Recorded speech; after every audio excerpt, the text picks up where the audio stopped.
They're going to kick the field goal. It'll be Jason Gingell out of the hold of Mesco.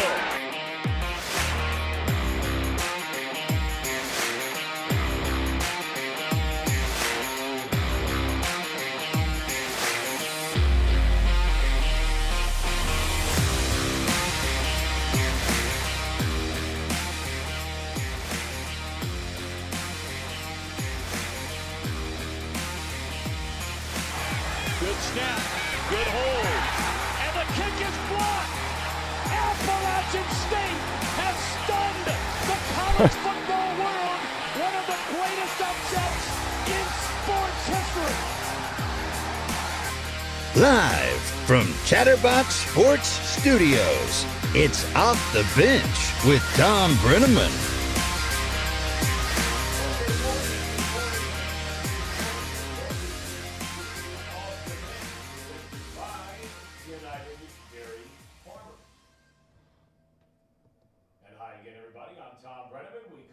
Monday through Friday, 10 a.m. to noon Eastern. You can find us on YouTube/Chatterbox Sports. We always ask you please subscribe to the program.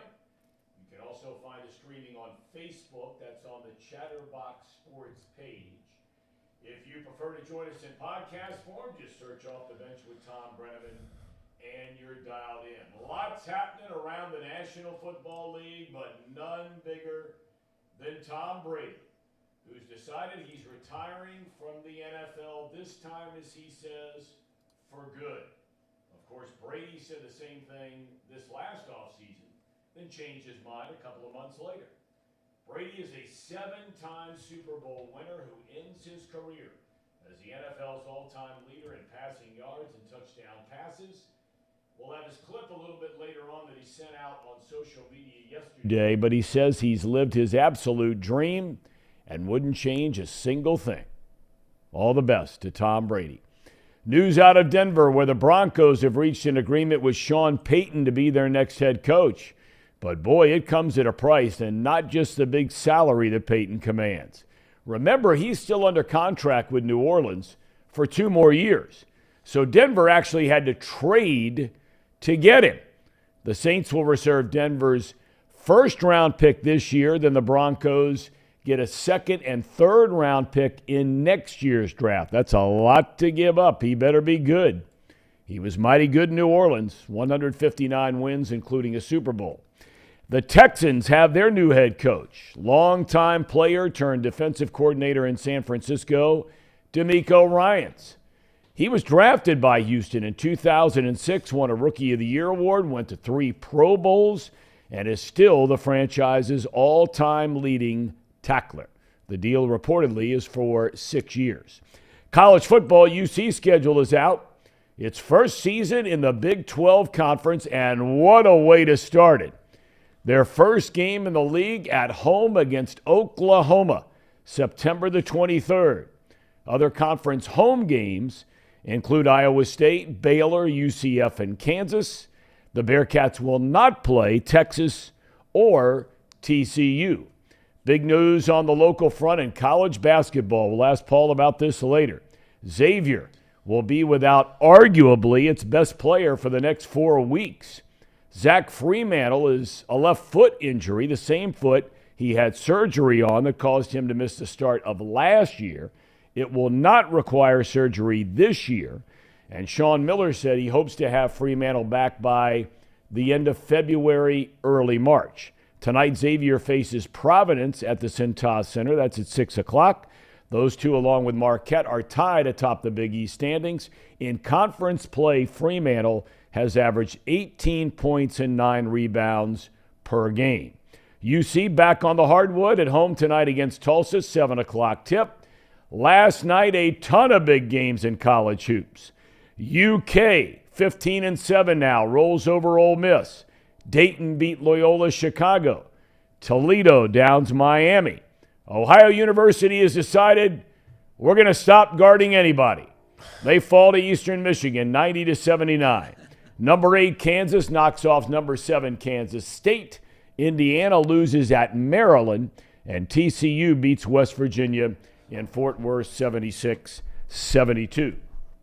Big show today. Marty Brennaman coming up in a matter of moments. We have James Rapine coming up about 10:35, and then Dan Hoard, the voice of the Bearcats and the Cincinnati Bengals. I guess we're at the point where, fellas, we're ready to tie a ribbon around this 2022-23 Cincinnati Bengals season. And apparently, Brandon, Paul, good morning to the two of you. Hello, Tom. Brandon, you may have caught a cold, I understand, being in the cold in Kansas City. Yeah, but I'm a gamer, so I'm here, ready to go. Would you consider me a gamer? Gamer. Gamer, okay. I just want to make sure. Ready to go. Got to be a gamer. Paulie, we're going to talk more about this Fremantle thing. I mean, I can't believe you are the equivalent of Casey when it comes to Xavier basketball. Oh, no. Yes, you are. No. Yes, you are. Paul's a little For more any realistic. team in the country, No. And just so you know, I walk in this morning, Absolutely and not. Paul comes in, and I say to him, man, it just stinks. I mean, I don't care if you're a fan of this team, that team, whatever it is. You hate to see a guy – when you're having the kind of season that Xavier is having, you hate to see a guy, like I said, conference play, 18 points, 9 rebounds a game. Guy's been an animal. He's been a heck of a player there really all 4 years. And to go down with an injury now, and at least 4 weeks are talking about, and the first thing Paul says, they're all good. Wow. They're all good. It's like the offensive line. Guy's with Casey. been their best player. Didn't say that. Guy's been their best player in the conference. In the conference, yeah. He's been very good. We can talk more about it later if you want, but I guess just my general overall impression of it is that, we have a sample size of this already. Zach basically didn't play much last year in the NIT, so we've seen what happens when you can slide Colby Jones down to the 4 and you can play this lineup the way it is. The reason that I'm not so pessimistic about this injury for Xavier is because you're upgrading defensively. Zach was a liability defensively this year for Xavier. Yeah, he scored a lot, but this team's problem is not offense. The team's problem is defense, and you're upgrading defensively. Now, where you have an issue is that you're completely out of depth now. So that's the issue. But I think they will be able to make up the scoring, and the offensive output it'll be okay. Defensively, Jerome Hunter is a better defender than Zach Fremantle is. The question is, if anybody else gets hurt, then you're really up a creek without a paddle. So from there, we would see where it would go. But I don't think. But rebounding's got to be an issue. Come on. I mean, 9 rebounds a game is getting it done now. No, you're right. You're right. Jerome Hunter, Colby Jones, both good rebounders. I don't think that this is as big of a blow as a guy like if Sule Boom had gotten hurt or if Colby Jones had gotten hurt, because Jerome Hunter can slide right in there and hopefully fill that production. You're going to have to fill like 25 minutes here, 25, 28 minutes. Where do you get those minutes from? I don't know. We'll see. It's tonight will tell us a lot about the trajectory of the next month. They should put you in. You'll be there. 6'3". Don't have a lot of meat ready on to go. me. Got some eligibility, but no meat on my bones. Brandon, does that not sound like Casey in Xavier blue covered glasses? Not as much. Oh, I'll defend Paul. My God. Not as much. Big game for the Cats tonight against Tulsa. Tulsa. Right? Tulsa. All right. Last ever game against Tulsa. And yeah. hey, you know what? That UC football schedule. I failed to mention that, by the way, out of conference, they have a big game at Pitt. Yes. That's a good game. That's going to be fun. That's a really good game. UC is not afraid to schedule, even when they were in the American. They're not afraid to schedule big games out of conference. They've got a couple layups, but, I mean, when you're going down the Big 12, you're allowed to have layups. Everybody has them. Alabama has them. Ohio State has them. Ohio State, by the way, interesting note came out yesterday. Ryan Day meeting with the media about the upcoming season. I think it's interesting just because, you have a head coach, and we have the same thing on the pro level here with the Bengals, where the head coach has been the play caller. And Ryan Day has decided that in the spring, he is going to allow his new offensive coordinator, Brian Hartline, former great receiver at Ohio State, outstanding receiver in the NFL, has been their wide receivers coach. He's going to call the plays in the spring. And that means, when they do their scrimmages leading up to the big spring game that every team has. I find stuff like that really interesting. When you've got guys who are highly accomplished, and I think every year the day has been the offensive coordinator at Ohio State, or head coach at Ohio State, and play caller. They've averaged over 40 points per game.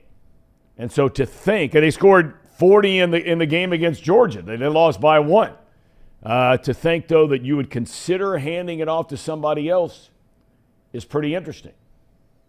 I mean, would Zach Taylor consider that? I don't know.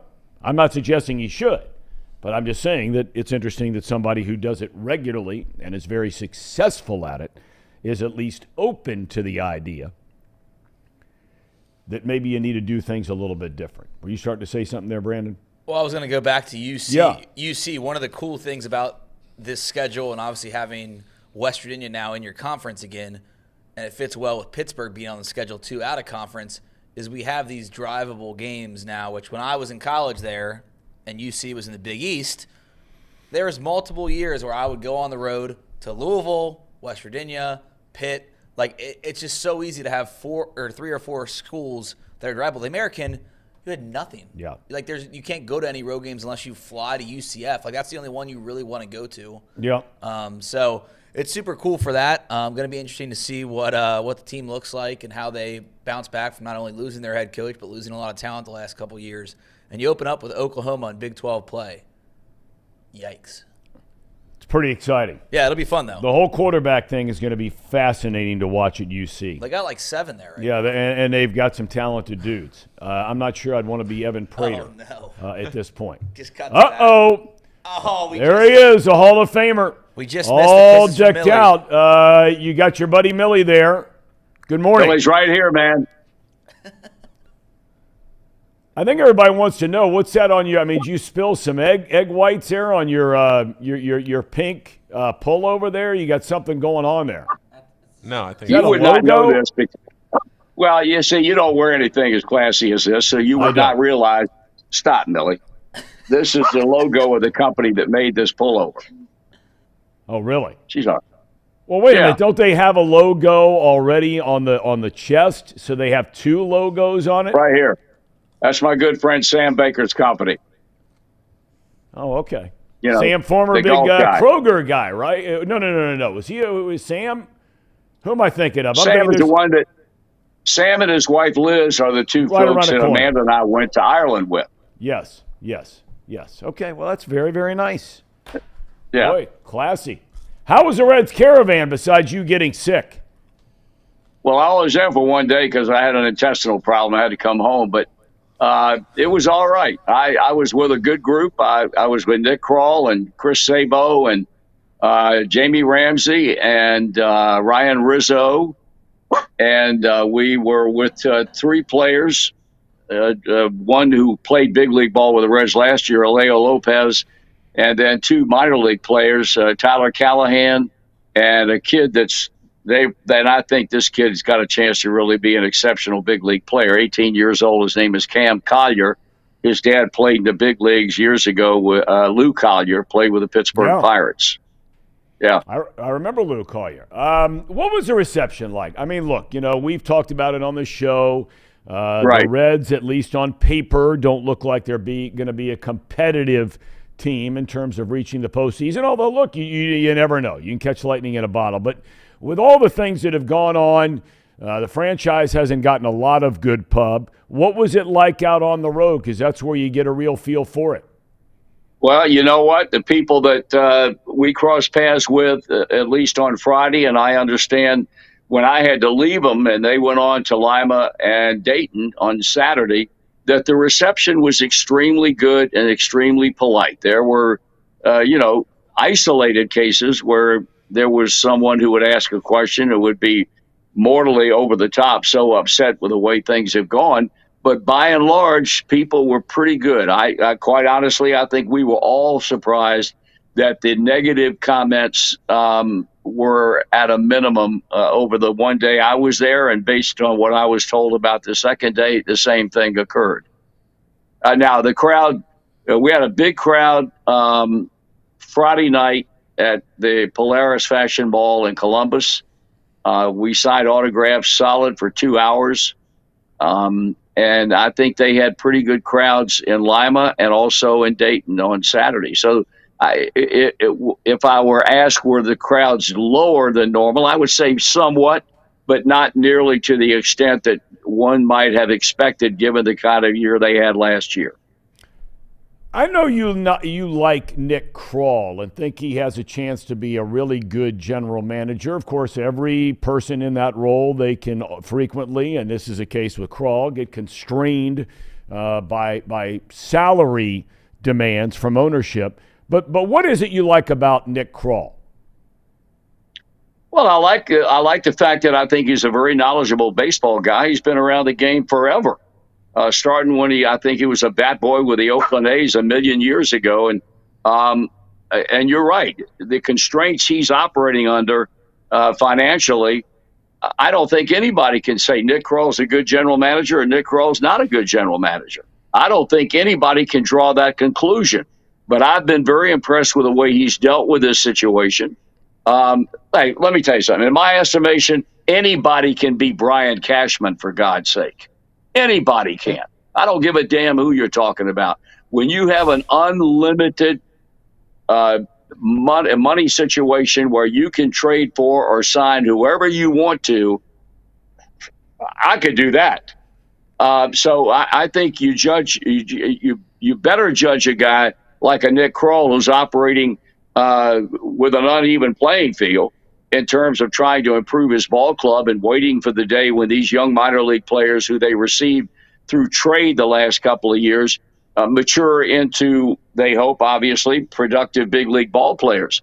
So I have a lot of faith in him. I understand the situation he's operating under, and I'll always be steadfast in my support of Nick Kroll because I think the guy can do an outstanding job, and hopefully the day will come when that statement is borne out. You know, I always wonder sometimes trying to walk in another person's shoes, and of course we can't do it, but you've known him long enough and well enough and all these kinds of things. I'm amazed sometimes, and maybe when he goes home at night or closes his office door or whatever it might be, I don't know, maybe he never does it, about how a guy in that position is asked so frequently to just chew on their tongue and maybe not say some of the things that they'd want to say or like to say or whatever it might be. I mean, there are only 30 of these jobs in the world, so you love having the job and the opportunity. But you're right. I mean, knowing you're behind the eight ball on a competitive level, it's got to be tough. I think waking up every morning and having to deal with it, I don't think we can understand. I don't think we can understand that. Again, I use Brian Cashman, and I don't do that negatively because I'm sure there are internal situations that he has handled very well. Obviously, you know, being GM of the New York Yankees, along with unlimited financial resources, carries with it certain situations that I would imagine, especially when the boss was around, George Steinbrenner, and now his sons. But to me, that job is an easier job than the job that Nick has to deal with.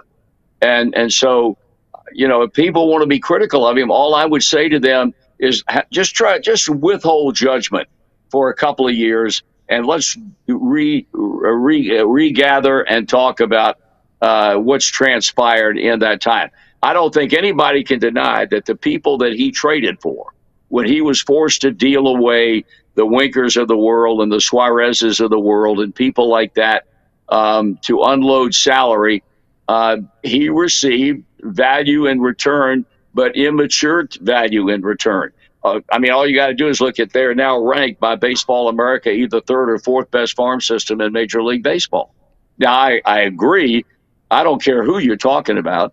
Guy could be the number one pick in the nation, but they're still coming out of high school and college, and they are still a roll of the dice because you never know how a kid's going to react once he gets into the pros.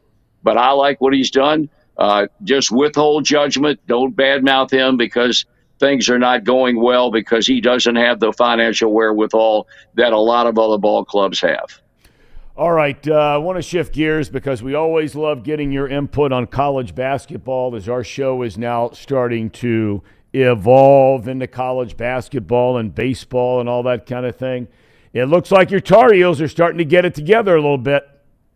Well, we'll see. Their defense has been better.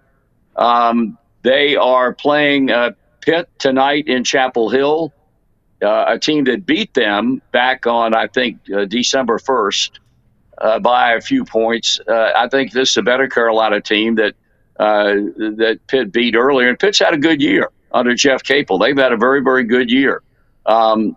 I think they're improving, but I'm going to withhold judgment because if you operate on the assumption that playing in Chapel Hill, where they're 10-0 this season, they're playing Pitt tonight, but Saturday night they go to Cameron Indoor Stadium.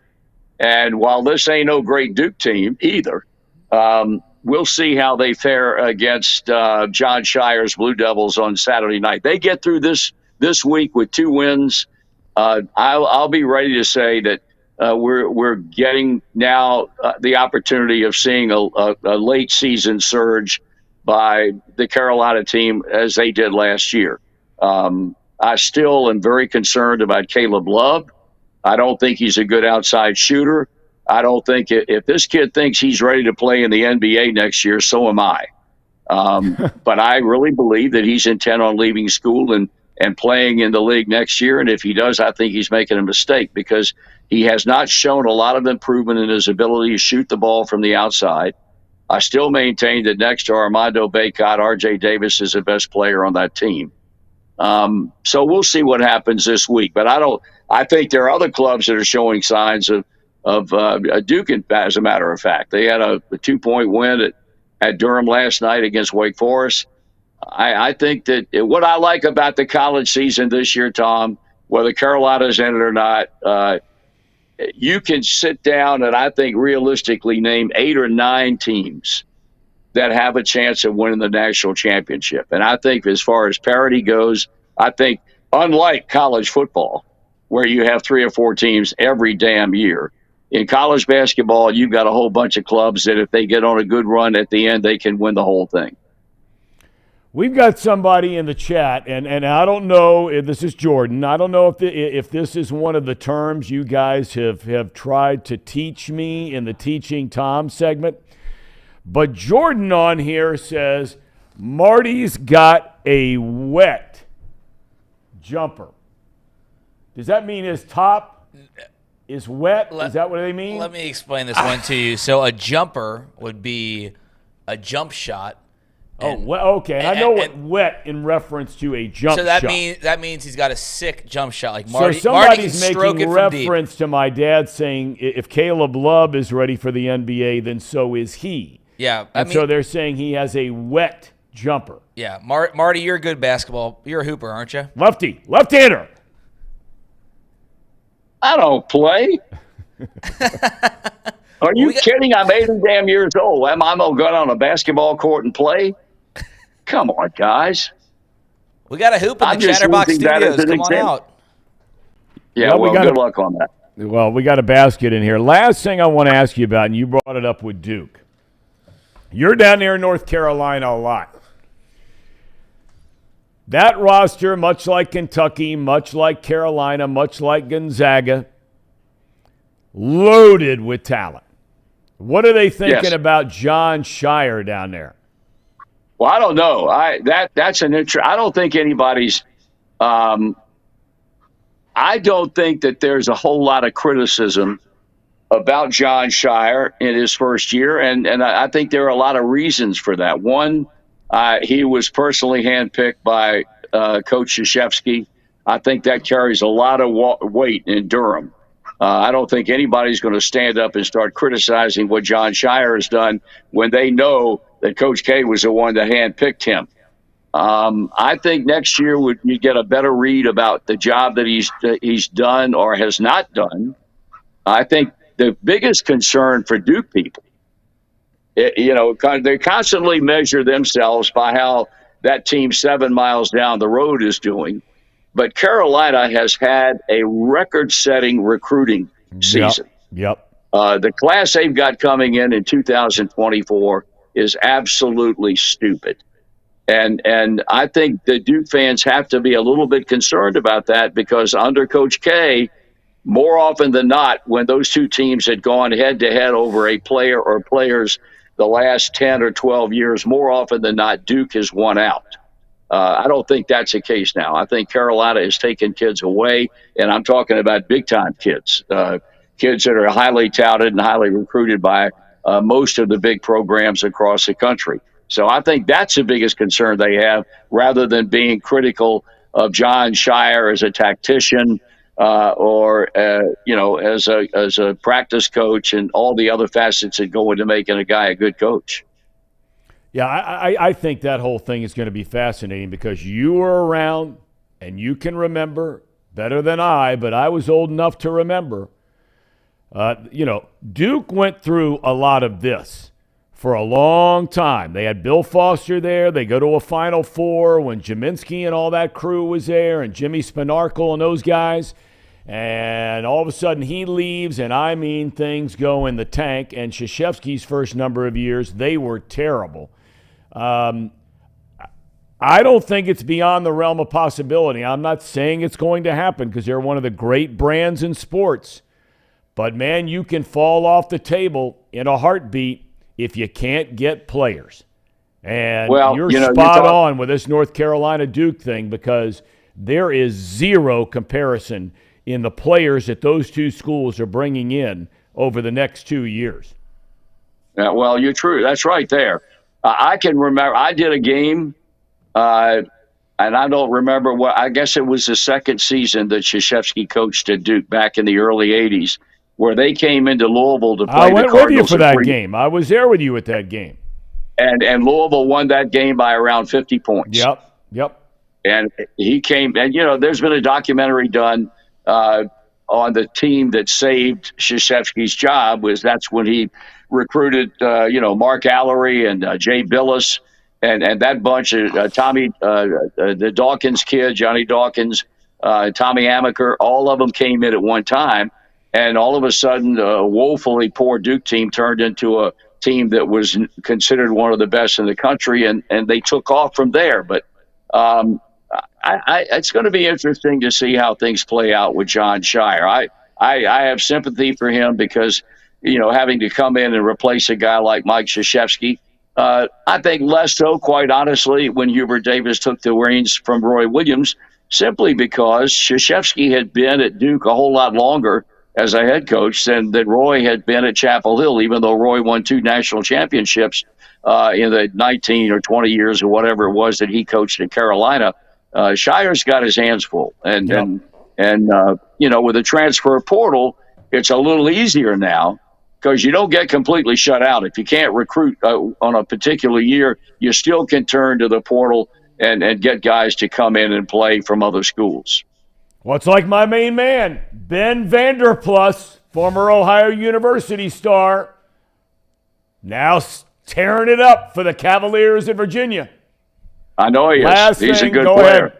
We have the Hammond. He's a good player. Yes, he is. He's a real good player. He's a very good player. Yeah. Brandon, you had something for the Hall of Famer? Marty, I have a really serious question. Do you ever get sick of your son talking about Ohio University? No, I don't.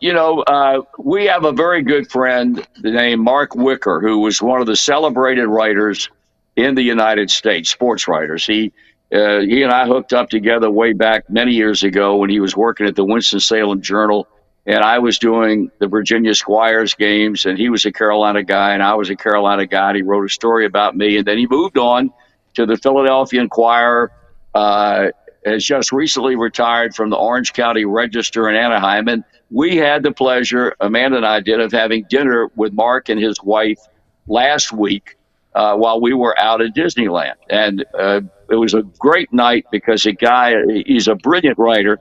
And he told me to tell Thom that he knew that Thom was kind of down in the dumps because OU had lost its football coach to Southern Cal and lost a quarterback to Southern Cal. And he reminded me that, Thom used to refer to Ohio University as OU, and Mark would ask him how OU was, meaning Oklahoma. So he used to give Thom a big dig all the time. And he said, just please remember me to Thom and tell him that things will get better in Norman. I'm glad I asked. Well, that. it's like the thing is, people in Cincinnati better get used to being in the Big 12 conference. I don't know what the hell's in the water out in some of these states, in Oklahoma and Kansas, right? Right? Yep. The name of the school is the University of Oklahoma, but they go by OU. Go figure. They do, that's right. Name of the school is the University of Kansas, but they go by KU. You know why they do that? Oklahoma? No, I don't. Because they know the real OU is Ohio University. 1804, first college west of the Allegheny Mountains in America. That's where real men are men. Shame on me. That's right. So get it straight. Hey, Thom. Yep. Thom, before I leave you, I want you to know that, and the boys will enjoy this. I spoke to the folks at the Anderson Senior Center on Monday. I do it every January, talking baseball and whatever else they want to talk. And I had a good crowd. And there were two women who came up to me at this function on Monday, one named Winnie Clayton and one named Lou Petrie. Those names mean anything to you? They do for some reason, and I'm trying to circle my mind. Go ahead, please. Those two people taught you at Anderson High School. That's where I knew they were. Yes, absolutely. How they doing? They're doing fine, and they just glowed in their admiration of you as a person. And I said, how good was he? What kind of good student was he? And then I stopped myself. Yeah. And I said, no, that's not phrased right. Good student would imply that I'm interested in what his scholastic standing was. I know what the hell that was. Yeah, not good. I said, was he polite? Was he one who listened in class and didn't cut up? They said he was a picture of deportment. He was such a good young man. No question. No question. Yeah, good manners always. That comes from you and Mom and both sets of grandparents, and, at least I was well-mannered. Maybe not engaged academically, but good manners and polite and respectful. And your vocabulary comes from me. I wish I had yours. I'm working on it every day. I got to figure out new ways to talk about. You know what I'm talking about, big boy. And that's the problem. Yes, it is. All right. Well, I love you. Have a great day. Thanks for the time today. I love you too. All good right. chatting with you guys. Have a good week, and we'll talk to you next week. See you, Marty. Absolutely. See you, always guys. great having him on. I mean, it doesn't get any better, right? No. Got an opinion on all of it. It's what I love. We're getting real opinions, not this nonsense, kind of like the video of Sirianni yesterday with his daughter sitting there going blah, blah, blah, blah, blah. Right? All right. What time we got here? Is James in yet or no? He's not in yet. Okay. Then let's throw it to the ham and eggers, and we'll bring in James Rapine in a moment. Gentlemen, take it away. Sounds good. It's that time of the show, the ham and eggers. These guys are great. Trust me, I would know. I introduce all the best segments. And there it is. There we go. All right, so we have James Rapine coming up here in 2 minutes. Then we have Dan Hoard coming up at 11. We'll go through a couple ads here. First of all, we talked about the Bengals a little bit today. We're also going to talk about the Bengals with James Rapine. So the Bengals Report is brought to you by Encore Technologies. Encore Technologies provides IT solutions for a data-centered world with a suite of services from mobile computing to desktop to data center, supporting both centralized and work-from-home computing models to improve efficiency and productivity. Visit Encore.tech. The path to innovation begins here. And Brandon. Is it productivity or productivity? It's probably productivity. I was just curious. It's probably productivity, but that's a good question. What do you got to tell us about Pawnee water, Brandon? Well, there's a new premium alkaline water, and it's called Pawnee. Have to tell you, it does taste great. Were you about to sneeze? No. Oh, I thought you were just turning away from me. No. Oh, yeah, it tastes great. It's made right here in Hamilton. We have cases of it here at the office.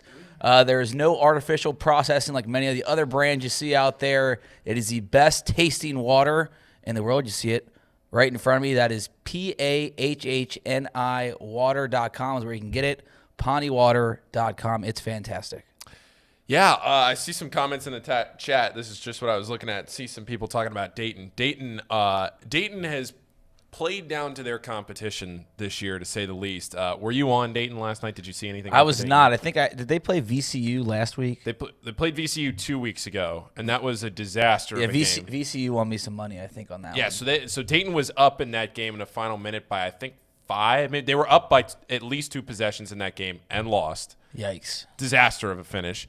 Then last night, Dayton was up 6 with 42 seconds left. They have a bank-in 3. Is that so they gave up a 3. Loyola hit a 3. Loyola is the worst team in the A-10. Wow. Loyola hits a 3. Dayton comes down. There's about a 10-second difference between the shot and game clock, so they don't have to foul. Loyola doesn't have to foul. It's a 3-point difference. Dayton comes down, misses a layup. Loyola comes down. Dayton elects not to foul. Up 3. Banks in a 3. We go to overtime. Dayton did win, but they can't be playing down on the level of competition like that. That's tough. Yeah. But they did win. They did win. Worst team in the league, though. But they did win. Loyola Chicago, only 1 win in conference play. Tough. They're the Golden Retrievers? Tough decline. No, Ramblers. Ramblers. The Golden Retrievers were the that was UMBC. UMBC. I don't know if they were literally the Golden Retrievers. They were the Golden. They were Retrievers. Well, they were just the Retrievers, I think. Is Which what they school was a sister with the Sister nun? Jean. Yeah, that's Loyola Chicago. And they've fallen that far off the table. Oh, they're completely gone. Yeah. Well, Porter Mosier, the head coach, is now at Oklahoma. Well, so okay. when you have programs like that, a lot of times, I mean, you can sustain things for a little bit. But look at George Mason. They had Jim Larinaga. Larinaga went down to Miami. Mason was good for a couple years, and then they now have completely fallen That off. Larinaga is a hell of a coach. Larinaga has been around. You talk about it. We talked yesterday about Boeheim and guys that have been around for a while and maybe should retire. Larinaga's been around for a while, but man, Miami is always right there around the top of the ACC. He's a sharp dude, man. I mean, he is a really sharp guy. Get a little crusty, get a little nasty, but boy, I mean, he can coach him up. And, I mean, if anybody's ever been down to that campus, oh, my God. That place, you ever been down there? That place is sweet, man. I've been to Florida many times, but I've never actually been to Miami. It's in Coral Gables, which is a little bit outside of the whole – I mean, it is just – and a lot of people don't understand. It's an incredible academic school. It's a private school. Highly rated in many. Our daughter was looking down there, and as soon as I got down there, I told her, I said, look, you can go anywhere you want to go. Not here. I said, but it ain't there. It ain't there. Because that place, man, is just off the charts. They got a pretty good journalism school, right? They got a really good. They got a lot of good everything. I looked at a lot of good journalism schools, didn't get into any of them. Yeah. I mean, you didn't go to The Ohio University. The Ohio University, not Ohio State. It's The Ohio University. All right. James Rapine has been kind enough to join us frequently over the course of the season, and we're highly appreciative of that. He is nonstop, his coverage of the Cincinnati Bengals. James, good morning. And are you like the coaches where you never stop working, or are you starting to catch your breath a little bit? Oh, no. I guess you could call me Coach James. There's a lot of off-season stuff in the works, so I'll catch my breath for a second, but yeah, it's still going to be a busy time for sure. Well, I'm glad you are. I can't hear him for some reason. Okay, I don't know why. Hold on just a second. I got him on. Hold on just a second. There we go. How about now? How about now? James, can you say hello again, please? Yeah, I said you could call me Coach James. Got him. You got me? No? I don't know why. Okay, hold on. My headphones aren't working. I don't know what the deal is. So okay, hold on. Hold on just a second. We're okay. I go. We got our backup offensive line in right now. We're trying to figure it out. Yeah, we do. We've got everybody decided to go to Kansas City and then just stick around for a college basketball game last night in Lawrence, Kansas. So we're all working with kind of like the Bengals offensive line. 3 backups in that game, James, against Kansas City. Obviously, it was nothing similar in any form or fashion, and it's not to single them out, but we'll start with them. Nothing in any form or fashion similar to what we saw against Buffalo. No, it wasn't. It was, and honestly, that was expected. I didn't think that this Bengals team was going to be able to do that and have a duplicate performance on the road. Arrowhead obviously is a heck of a place to play. And so the communication stuff was a major issue early on. And that set them back. I think they score on that first drive if you don't have that false start by Akeem Adeniji on 3rd and 4. They had converted it, and I think they find a way to get points. And instead, you're behind the chains. You get down early, even though it was just 3-0. And the Chiefs had some momentum. And Chris Jones and company, they were able to get after Joe Burrow. And for another year, that's the talk. Now, it's much different than in 2021 because those were the starters that they had. They had their starting line in versus 3 backups, like you mentioned. So I think, this Bengals offensive line, if they had been whole, this might be a different result, but it was just too much to overcome in a really tough environment. When you look at the offensive line, James, ahead to next year, you know that Kappa and Karras and Volson are all coming back. Contractually, you have obligated to both Lyle Collins and to Jonah Williams. Do you think those 2 tackles are both back here next year? I do. And Jonah's locked up, signed, sealed, delivered, guaranteed, has one of the highest guarantees on the team, over $12 million because they picked up that 5th-year option. So unless they traded him, which I don't think will happen, then he's back. And I expect him to start at left tackle. And then as far as Lyle Collins, I don't think he's going to start at right tackle, at least initially. We'll see. And it's nothing against Lyle. I just think coming back from that ACL, he suffered on December 24th, and he has had surgery. But that's a tough ask to be back in 8 months, 8 months from now, and or less than that, 8 months from when you had surgery, and be ready to go. So they're going to need a backup plan at right tackle. Is that Jackson Carman? Is that a draft pick?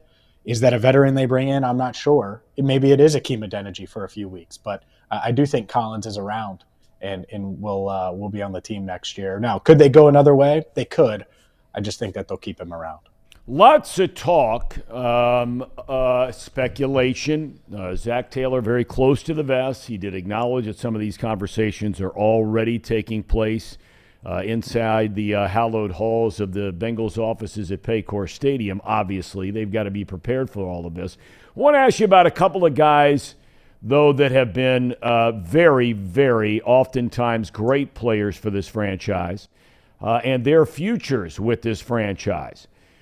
Because you get into the whole thing about, what their salary is, but if you cut them, though, by a certain date, and there's a lot of rules and all this kind of thing, but what they would, count, quote-unquote, dead money on the cap space and that kind of thing, salary cap's going up again compared to this season and whoppingly so compared to 2 years ago. Joe Mixon and Tyler Boyd. Do you think both of those guys are here next year? If I had to bet, I would say yes. Let's start with Tyler Boyd. As big of a deal as not having your offensive lineman in 3 starters going down. They win that game, I think, if Tyler Boyd's out there. Because this Bengals offense is so reliant on 3 receivers. And I like Trent Irwin a lot, but the drop-off from Tyler Boyd to Trent Irwin is mountains. All right, there are multiple levels, as Tyler Boyd likes to say, big levels between the two. And it really changed their offense. They needed a guy like Boyd, a third option, and it allowed the Chiefs to do something that it's tough to combat when you double both Chase and Higgins throughout the game. So that part of it, if you move on from Boyd, okay, it sounds good. You save money. Well, where's that money going? Is it going to a receiver? Are you going to draft a receiver at 29 overall? Are you going, because they are so reliant on 3 receivers. If you take one of those guys out, there's such a huge drop-off. I think they need to find a 4th receiver, even if they keep Tyler Boyd.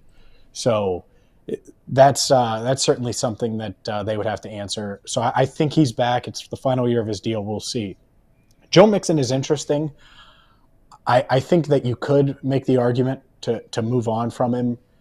You look at that contract, there would be a much bigger cap hit this year moving on than next year.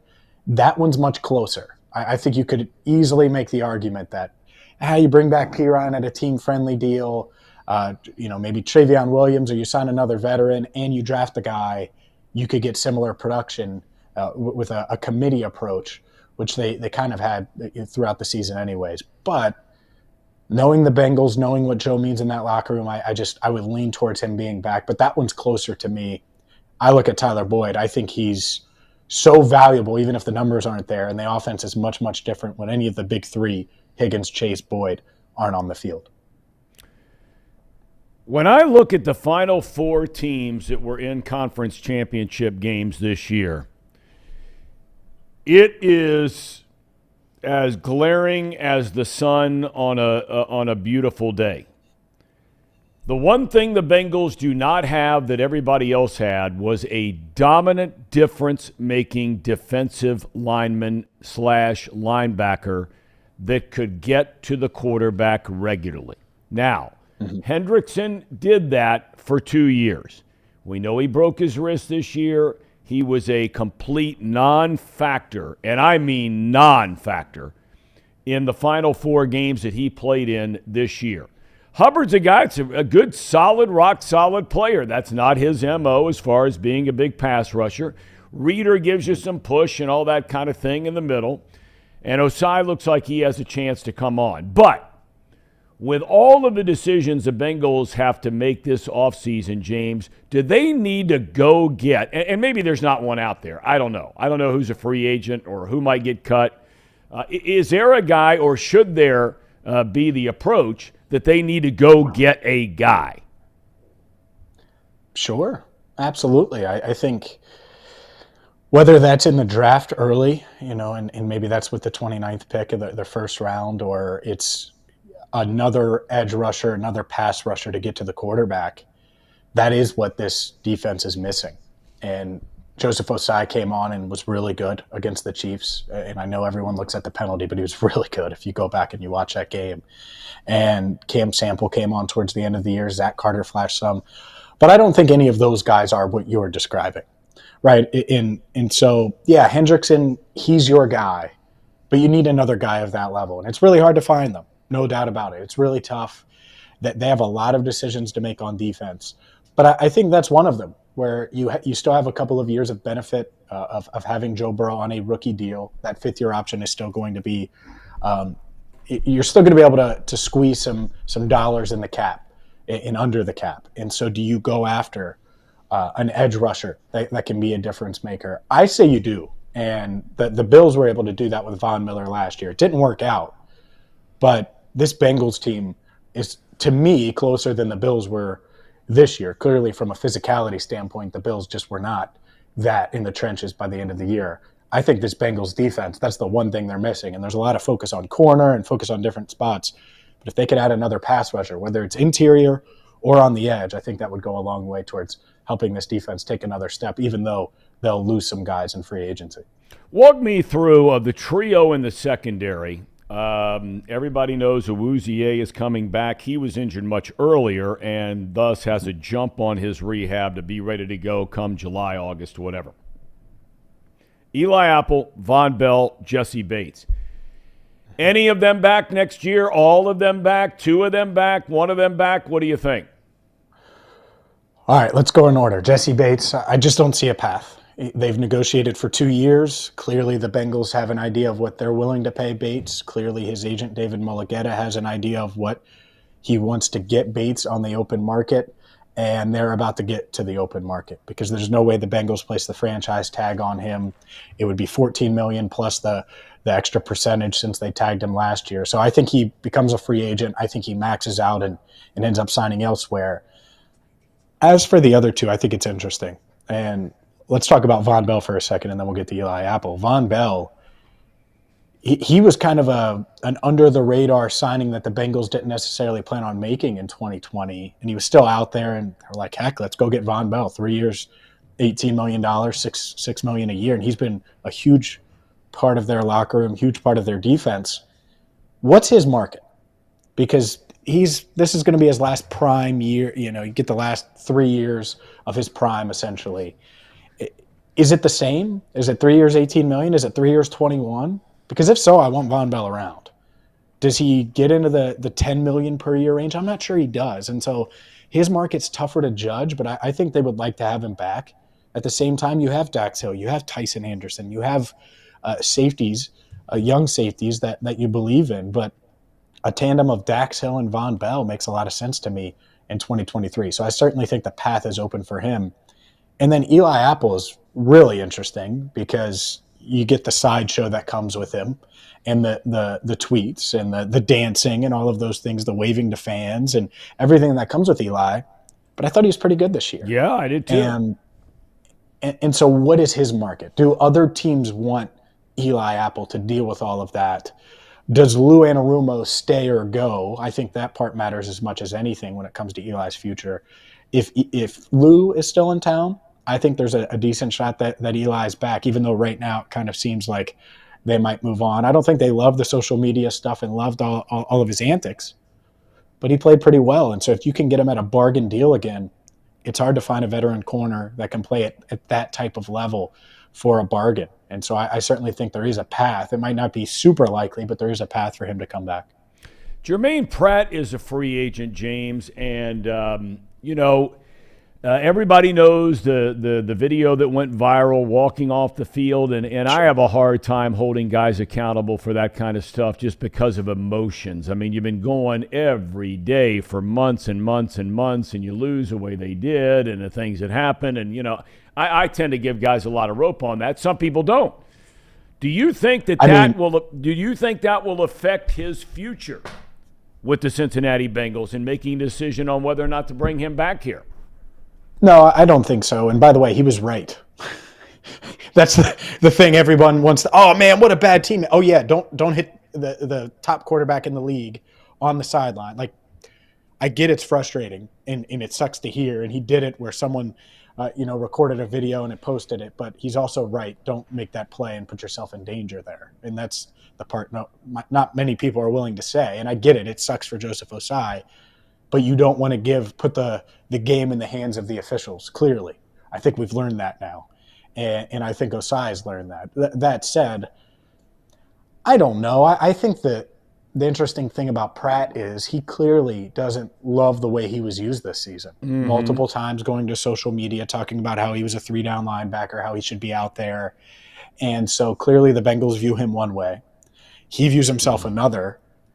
And are the Bengals willing to pay a 2-down linebacker? And that's how they view him. They played him on 3rd down some, but a 2-down linebacker, the money he's going to want to get, even though he views himself as a 3-down linebacker.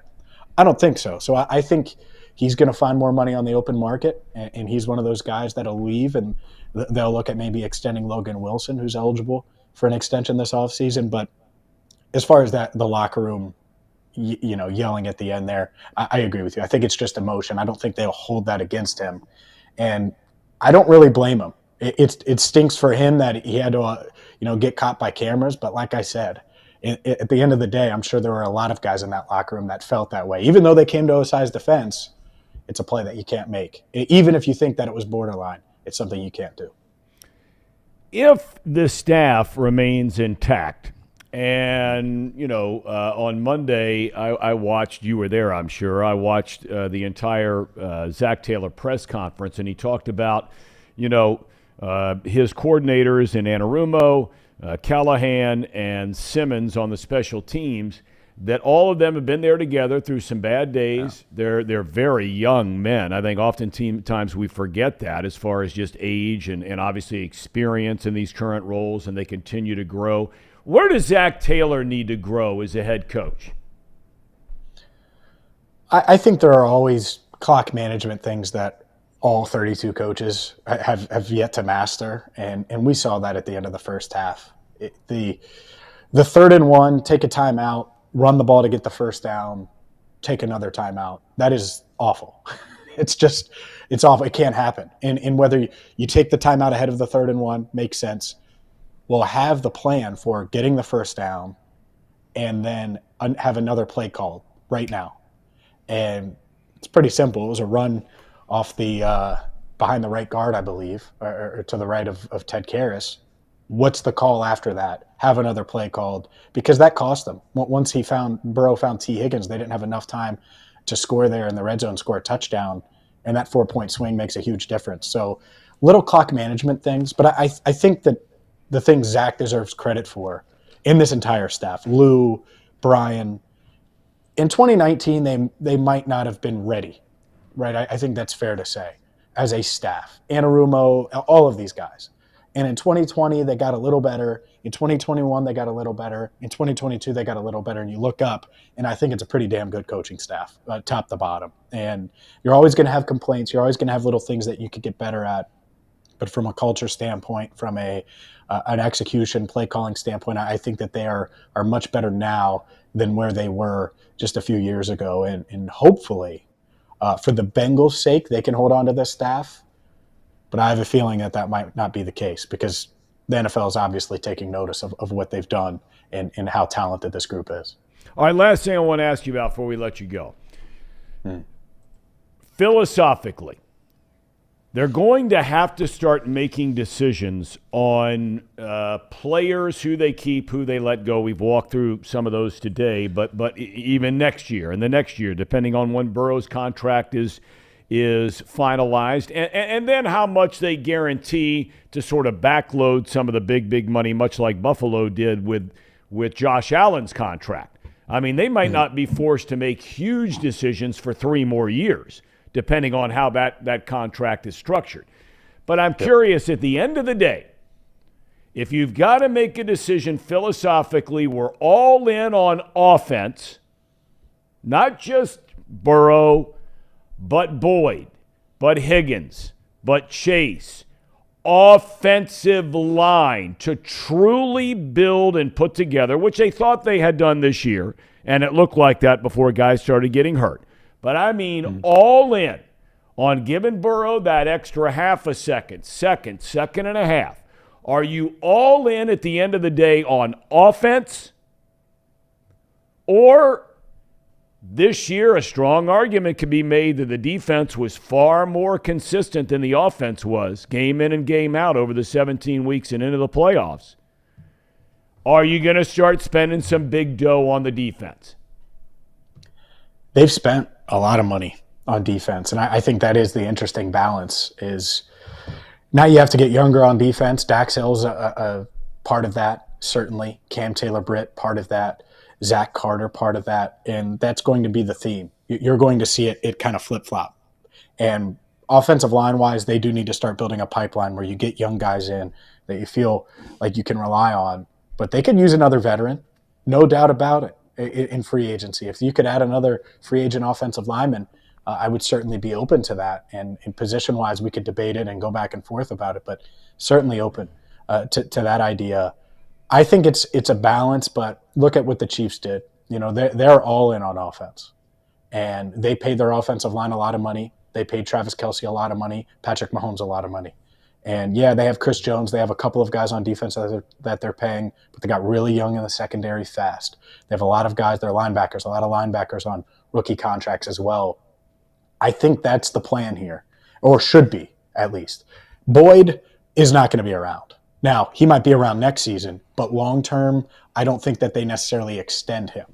But can you keep this core together of Higgins, Chase, and Burrow? I think you can, but you're going to have to get younger and cheaper at running back, cheaper or remain cheap at tight end. And that's probably the path to doing that. Because then that'll allow you some flexibility to pay the offensive line as well. So they can do it. They can keep a lot of these guys. I think it's funny when people say, oh, well, if you pay Burrow, you can't pay Chase and Higgins, or you can't. Of course you can. But that means that your team is going to be structured a certain way, and you're going to have to get it right in the draft at other positions. And honestly, I would still say, even though they drafted Cordell Volson, that paying offensive linemen, let's look at the guys they paid last year. That worked. They got it right with Alex Kappa and Ted Karras, and even Lyle Collins to a degree.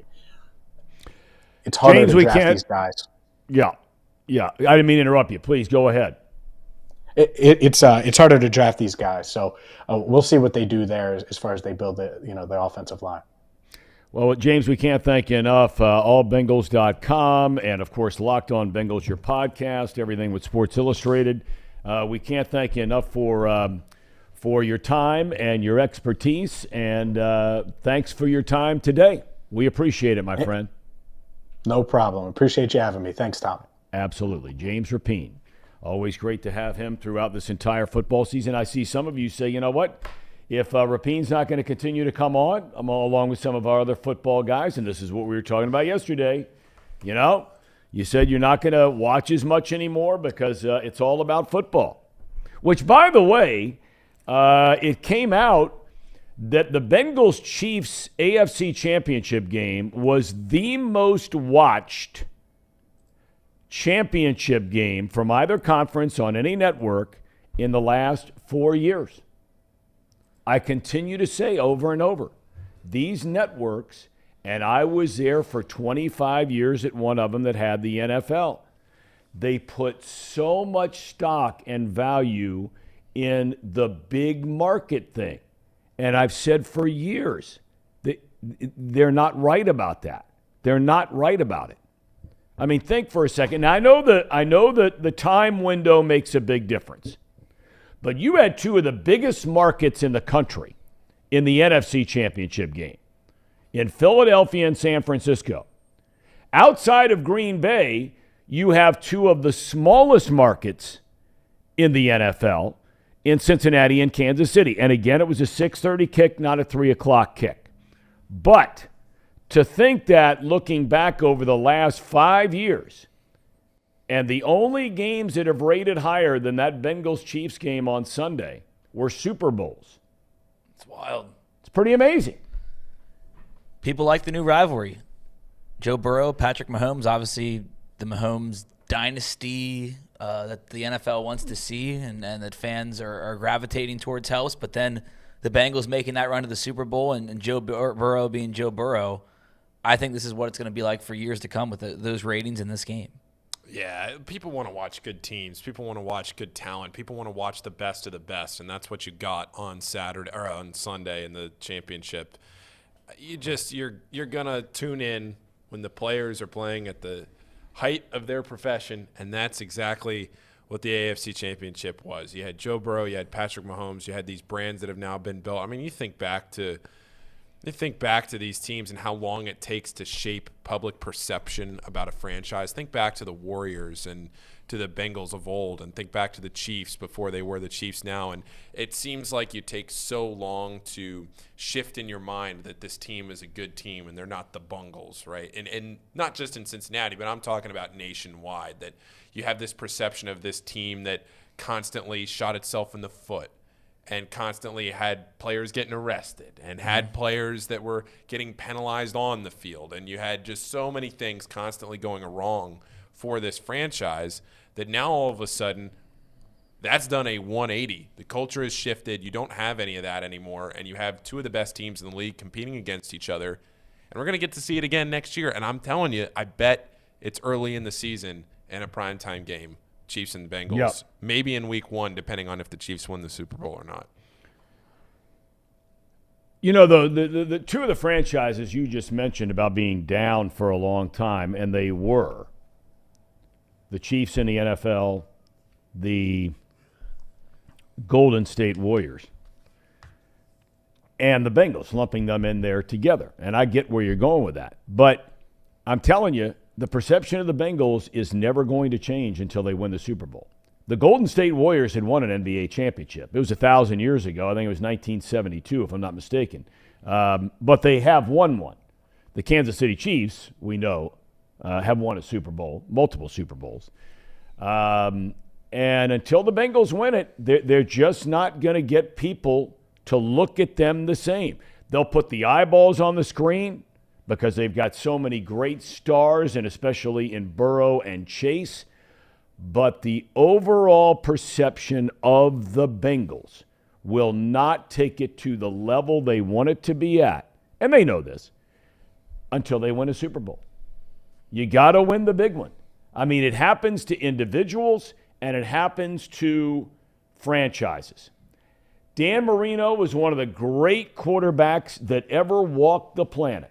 There are many that will tell you he was the best passing quarterback, without a doubt, who ever walked the planet. But when you say his name, what's the first thing after saying great player? What's the next thing they're going to say? Never won a big one. Now, is that his fault? Of course it's not his fault. Or not entirely his fault, in part. But that's what they say. Yeah. I don't know if it's fair or not, but it's reality. And that was a point I made on the show last Friday. I said if Joe doesn't go out there and win this one, or if he does and gets back to the Super Bowl and doesn't win it, we don't believe that. But inevitably, there is going to be something out there that says, well, he gets you there. Can he win the big one? That's right. And I would not say that those are the smartest sports fans on the planet, the people that are saying that. But there are going to be people that say that if you keep getting back and you keep not winning it. So 2 is a very small sample size. Last year you caught lightning in a bottle. Everything happened at the right time. You're a play away this year, too. You caught everybody off guard. Yeah, and you didn't get killed this year. You lost by a field goal that probably shouldn't have happened. So, Okay, but here's the thing. I don't want to interrupt you. Go ahead, finish your point, and then well, I'll jump I was in. just going to say, it's not like the Bengals went out against the Chiefs this year and they lost like the 49ers did against the Eagles, and you're saying, whoa, hold on. We got a couple steps we have to take. The Bengals were right there. If this game's at Paycor, maybe they win. But they're right there with the Chiefs. That's one side of the argument. Okay? Now, all I'm doing is laying out the facts. Some of you may not like it. These are the facts. The games the Bengals lost. So one argument you can make back to what you said originally. Your original point was, you look at this season, right? And you talk about all the losses they had except for the game in Cleveland on Halloween night before they ripped off 10 straight wins. They were right there within 2 or 3 points to win every game. But that's the point. They were right there within 2 or 3 points, but they lost. And you can say, well, they were right there in the Super Bowl. Yeah, but they lost. And they had multiple chances. Correct me if I'm wrong. This offense had 5 chances to score in that Super Bowl game last year in the second half where they did nothing. Not a single point. This year, the offense against the Ravens, it took a play by Sam Hubbard and by Logan Wilson to beat the Ravens in the first game. The offense was very good in Buffalo, no doubt about it. This week, again, you can say, well, they only lost by a field goal. They're this close. But they lost by a field goal. So if you go back and look at the Bengals in the playoffs the last 2 years, and look, around here, this franchise had been down for so long that we are grateful for everything that's going on, and I am too as a Bengal fan. But you have to take a step back and look at reality for a minute here, okay? When we're talking about just the offense, which gets all the pub around here, this offense in the postseason last year was Evan McPherson. Yeah. And that is a fact. They could not score touchdowns when it mattered. Just like Sunday, they could not score touchdowns when it mattered. Now, who's responsible for that? I don't know. You want to say the offensive line? That's fine. You want to say the quarterback? Nobody wants to say that. Nobody wants to hear it. And I'm not suggesting that's what it is. But if you go back and look at the offense in the last 2 postseasons, they have not scored touchdowns. And you're not going to win most of the time, and I'm talking about winning the whole thing. We're at a point now where getting to the championship game is awesome, but the roster is built and the talent is there where this team should be getting to the championship game. It's a better roster than Buffalo. I don't care what all the preseason hype on Buffalo. It's a better roster and a better team, and they beat them when it mattered. It's a better roster than Baltimore. It's a better roster than the Chargers. It's a better roster than the Titans. I think it's a better roster than the Chiefs. But they can't score touchdowns. Those are the facts. I agree with you, Tom. I was in the denial, upset phase Sunday night into Monday on my drive back. And I got a little bit into the ref show battle on Twitter, just reading through it and kind of agreeing, kind of not. But it comes down to you winning the games. I mean, I said it yesterday. Some calls don't go your way. There was some BS that happened from the officials in that game. But Burrow and the Bengals offense, Zach Taylor calling plays, and that offensive line having to block, they had 3 chances after they tied it to go down there and take a lead at some point, and they couldn't do it. And that's on us. And that's when the Cincinnati in me starts to creep in. Is it going to happen? It'll happen. It'll happen. They'll win one. It's been 29 years for me. I've never seen it. It's true. You know, Joshua points out in the playoffs, and Joshua, you're right. He said, no one scores touchdowns left and right in the playoffs. That's still true. I get that. But you can't make the argument. I'm not suggesting you, Joshua. Others have. You can't say in one. You can't say on one side, boy, 4 of our losses this year, man, were only 3 points. We're so close. You make that statement. Then you feel like in your heart of hearts through your orange-colored glasses that this is a great offensive team, which it is not. It has great stars and great players. As a unit, they proved throughout the entire regular season it was an inconsistent unit. But if you want to say they lost these games, they're that close, and then you want to say they have a great offense, you can't say those things and not at least consider over here the fact that while you can't score touchdowns left and right, you're spot on, Joshua. But you have to score one more touchdown in both of those games. In the Super Bowl, you had 5 offensive drives where you didn't even get field goals. Not one. And then on Sunday, you get 2 chances in the final 7 minutes of the game to go down the field when all you needed was a field goal. And you couldn't do it. Now, again, I'm not handing out blame. But, look, you have to put this stuff in perspective. And I can promise you that is what they're doing at Paycor Stadium right now as they look to figure out what it is they're going to do. And that's why I asked James Rapine the question. And I'll ask Dan Hoard the question, who's been kind enough to join us for so much of this year and lots to talk with him about. And we'll start with the Bengals. Danny, good morning.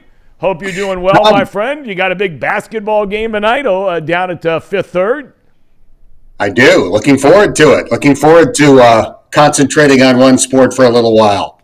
Hey, I want to ask you, what were your thoughts about the UC football schedule that came out yesterday? Loved it for 2 reasons. Number one, how cool is it to play their first ever Big 12 home game against Oklahoma? Yep. That is tremendous. Number 2, they get 5 home games. So the outgoing Big 12 teams, Oklahoma and Texas, got a little bit of a backhand from the league. They get 4 home games. Cincinnati coming in new gets 5, which is pretty cool. On a personal note, probably the most scary game. A BYU road game on a Saturday night, trying to get somewhere east the next day to make a Bengals game, and the BYU road games on a Friday night. So that was a big favor to me from Brett Yormark, the Big 12 commissioner. There is no doubt he was thinking of Dan Hoard and your travel schedule when he put together that first season in the Big 12 with UC. before we get to the Bengals, I do want to ask you a little bit about, because I think it's one of the most intriguing battles. I mean, there are people up in Columbus that would say the Ohio State quarterback battle is going to be the most intriguing one. What's going to happen down at Georgia with a new quarterback coming in? But the UC quarterback situation, it seemed a couple of weeks ago like, you knew Prater was coming back. Then Bryant decides he's coming back. They get a couple of transfer guys that come in there that have had success at different places. How do you get these guys enough reps if you're the coaching staff in the spring and then moving into the summer to figure out who's the best of the lot? Well, keep in mind, there's still another transfer portal coming at the end of spring ball. So the guys that are on the roster right now might not all be back by training camp in August. That remains to be seen. It's a good question. We've certainly seen situations before where there were 3 quarterbacks in spring ball trying to divvy it up pretty equally. I imagine that's what they will try to do, but it remains a bit of a mystery at this point. I do think Emory Jones, the transfer that's coming in that started his career at Florida, at least to me, with Scott Satterfield, kind of seems like he might have, the first opportunity there. But obviously with Evan and Ben on the roster for now, they're certainly going to have their opportunity to impress the new coach.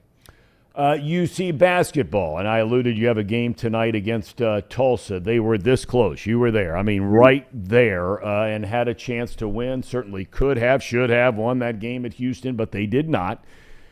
Where do you think the sort of the state of the basketball program is right now? I think the record is 15-8. Is that right? That sounds right to me. 14-8 or 15-8. It's right there. Yep. What are your thoughts? Yeah. Getting better. I mean, it reminds me a lot of Mick's second year at UC. They're making progress. That's obvious. They've got some good players. They don't have as many good players as Houston or Memphis or a few of the teams they're playing in the league. So we saw this early in Mick's tenure. They would seemingly do just about everything right. And then back then in the Big East days, at the end of the game, Syracuse or UConn or whoever it was at the time would do just enough to pull it out, and you'd be frustrated and banging your head against the wall. But ultimately, you understand that Cincinnati's talent right now is not as good as Houston's talent. They put themselves in a great position to win. They didn't quite get it done. Houston made some really tough 2-point shots. I've got to give them credit for that. And that's kind of where things stand right now, but I definitely see progress.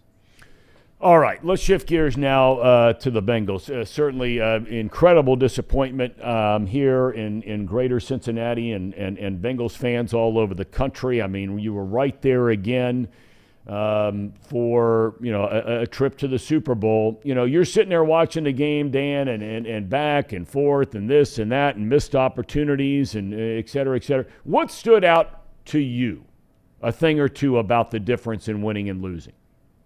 To me, the difference in the game was actually pretty simple. For everything that everybody said since that game, to me, it still comes down to which team put more pressure on the other team's quarterback. Yep. The Chiefs sacked Joe 5 times and hit him 12 quarterback hits. The Bengals, facing a quarterback playing on one healthy leg, sacked Patrick Mahomes twice. They're both mobile. Joe was the more mobile of the two on Sunday, considering he was healthier. So that was the game to me. The offensive line did an unbelievable job against Buffalo. Maybe they were helped a little bit by the snowy track. I don't know. But the Chiefs have a better pass rush. They were second in the NFL during the regular season in sacks. The Bengals couldn't block Chris Jones. Ultimately, that was the difference in the game. It's not like they ruin every play. It's just a couple, and that's all it takes. Chris Jones sacks Joe Burrow on the Bengals' last offensive snap. That's the difference. If he completes a 12-yard pass there, maybe they gain 15 more yards, kick a field goal at the gun, and win the game. But, just a few plays like that where you can't block Frank Clark or Chris Jones makes the difference in the game. Dan, you live in the real world, okay? And oftentimes a lot of us, we get wrapped up in our favorite team. Maybe we're employed by a team, whatever it might be. But when you have emotional attachment, which you do with the Bengals, I do with the Bengals. I live here. Guys I'm working with every day, we're attached. You're rooting like crazy. You're bummed out. for 3 or 4 days even now. Just bummed out, feeling like the Bengals were the better team. But the bottom line is, and maybe it comes down to the point you just made a minute ago, and that's the offensive line. I don't know. Maybe it's something else. In the real world, there are going to be people out there, and I've been guilty as one of them. I'm not there yet. But if it happens another year, people are really going to start more than whispers. It's going to be a little bit loud talking about being able to finish and win the big one, especially for the Bengals offense. Before you came on, I mean, you were there. Last year during the playoffs, their offense was good enough to kick field goals. This year in the postseason, in 2 of the 3 games, the offense was just good enough to kick field goals. So do you think there's at least a little bit more pressure now on this franchise because they're so close to winning the big one? Yeah, sure. I mean, when you get to the doorstep, at some point, the pressure increases. They got within 1 win of the title last year. They got within 2 wins this year. So absolutely, that increases. Now, when you say that, I think there's a little bit of an implication of, well, who are we going to blame, right? Is it Zach? Is it the coordinator? I don't know. I don't feel that way. To say that you've got to win the big one, they've won a lot of big ones to get to this point. They haven't won the ultimate big one yet. I do think it's going to happen in the Joe Burrow era. And I do kind of think that, I've been joking, people like to bring up things in the Bengals past. They feel jinxed somehow. Nothing prior to Joe Burrow matters. Throw out 52 years of Bengals history. Let's focus on what this team's accomplished in the last 3. Those accomplishments are pretty darn good. And I do think they're going to get over the hump sometime soon. I do too. I mean, I really, really do. I think that the entire franchise in every way, whether it's ownership, whether it's the coaching staff, hopefully they can hold that group together. I mean, I shouldn't say hopefully. I mean, those guys, they've worked their way to get an opportunity to become a head coach, and God bless them if they do. I hope it happens. You think either one of those guys, Callahan or Anarumo, gets a head coaching job this offseason? If I had to make a bet, I would say no, based on what's still out there. It might be 1 more year for either or both. It doesn't feel to me, based on everything I've read, that either of those guys is going to get hired, but we'll find out soon enough.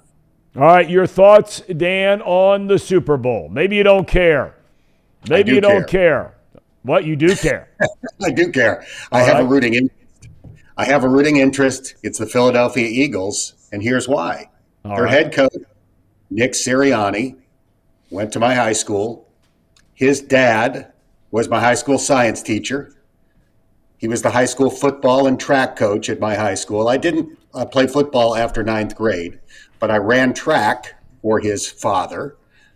His father was the most intimidating teacher in my high school. He had this Vulcan nerve pinch that he would do whenever kids misbehaved in his science class. So I am all in on the Philadelphia Eagles a week from Sunday. That's a cool story. I think the son comes across as a pretty intimidating dude. It was nice to see a little bit, I don't know if softer side is the right word, but when his 3 kids were up there on the podium, I don't know if you saw that press conference, and she's just kind of going, blah, blah, blah. I've heard all this kind of stuff before. I mean, what a job that guy has done, and that's a tough town to do it in, brother. You know as well as I do. Yeah, 2 years, 2 playoff trips, Super Bowl in year 2. It's been pretty incredible. And go back to his initial news conference, this is the guy we hired news conference. It was a disaster. He could not have been worse in that initial news conference.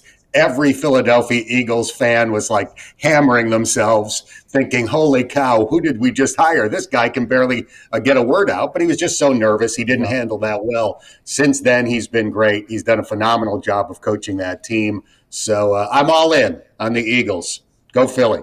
Go Philly is right. I'm rooting for him too. Danny, we thank you for your time as always, sir, and all your insight. Have a great day, and good luck on the broadcast tonight. Thank you. Appreciate it, Tom. Let's do this again soon. Absolutely. Look forward to it. We've loved having Dan Hoard on. And, of course, he'll still be, on the UC basketball beat. And I find it, Paul, maybe you disagree with this. After the way UC played on Sunday, or Saturday, forgive me, against Houston. Down there in Houston, top 3 team. I'm not suggesting UC is going to win the American Conference tournament. But what I am saying is if that team shows up for the tournament, you never know. Well, I think if you're UC, what you're hoping is that you can put yourself in a position for the American tournament, that you end up on the other side of the bracket from Houston, and maybe something funky happens. Maybe Memphis has a hot night, and then UC can win the tournament that way. The problem with UC for me this year has just been a lack of consistency. And like this was a game that UC should have won the way that they were playing. They got beat by one guy basically for Houston. And it's a game that UC's got to be able to close out. And it kind of goes back to what we were talking about with the Bengals, where you get so close, you get down there to the end. But Wes Miller is 1-12 in quad 1 games as a head coach. Explain to people who are just getting tuned in for college basketball what quad 1 means, if you would. Sure. So if you remember the RPI from a few years ago, the RPI was how the NCAA Tournament Selection Committee seeded or looked at the teams that should or should not make the NCAA tournament. Well, about 3 or 4 years ago, the NCAA Tournament Selection Committee came out with this thing called the net ranking. It's basically a more refined RPI. It looks at things that matter more than the RPI did.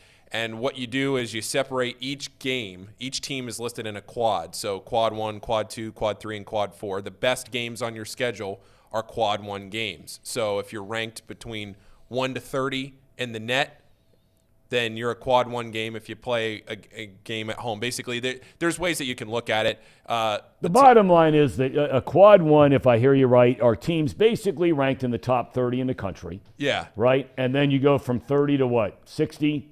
It's 30 on a home court, 50 on a neutral court, and 75 on an away venue. So there's some leeway there. But what it boils down to here, not to bog everybody too much down into this, is that this is a quad 1 game for UC. And when you look at the NCAA Tournament Selection Committee, they look at most specifically what your record is in quad 1 and then quad 2 games.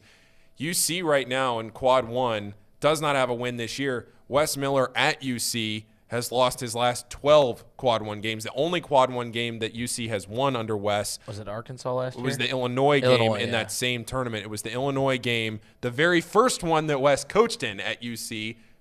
The Bearcats won. They've lost 12 straight since. So when it comes down to winning the games that matter that can get you into the NCAA tournament, UC is not going to make the NCAA tournament this year based on an at-large berth.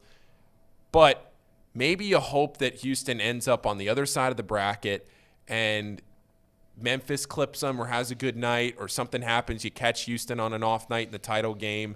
That's kind of what you got to hope for if you're a UC fan right now. Well, that's the way I look, see they it. got to get good players. I mean, and they have some good players there. Dan just talked about it. They've got 2 or 3 excellent players there. But you look, at the end of the day, I say that, but I was a guy earlier that was sitting there saying, there's also extreme importance in who you have coaching these guys. Because the Duke roster is loaded with players. Yep. The Kentucky roster is loaded with players. The Gonzaga roster is loaded with players and experienced players. Yeah. Unlike Kentucky and Duke that are, they go with some young guys, a whole one-and-done thing, and, not on and on and on. Gonzaga is loaded with experienced players. And they're playing a little better now, but, that conference they play in, by and large, stinks. And they'll get in the tournament, make a deep run. They'll get bounced by somebody. You can mark it down. That guy should have left there. Mark Few? I don't think so. I think Mark should have gone to Carolina. That's where he should have gone, Carolina. End of the day, brand, he's a Zag. School in the middle of nowhere. And North Carolina, come on.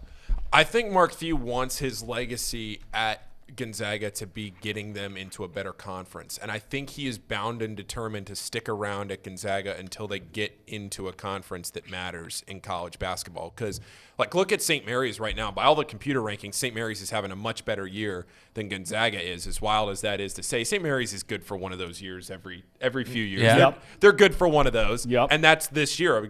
St. Mary's will probably be favored by 4 or 5 points. They got a good program. They have for a long time, They St. do. Mary's. Yeah, the Gales. They hang around, and they'll probably be favored by 4 or 5 when they play Gonzaga 2 games from now. So when you look at Gonzaga doesn't have the roster that they had a couple of years ago when they were undefeated going to the national championship game against Baylor. They're good, but they just don't have – Drew Timmy's not having the year that he should be having for them to play at that elite level that they need to.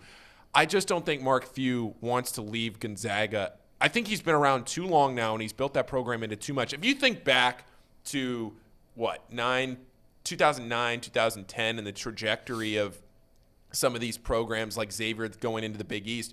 But you think about Gonzaga and where they were in like 2009, 2010, coming off those Adam Morrison years and everything like that, and the trajectory of that program. No question. To where we have gotten to a point with Gonzaga that You almost forget what conference they're in, that they play nobody. yeah. And the conference sets it up great in the conference tournament where Gonzaga every year really only has to play 2 games to win the conference tournament because they want their best team to win the conference tournament and get in.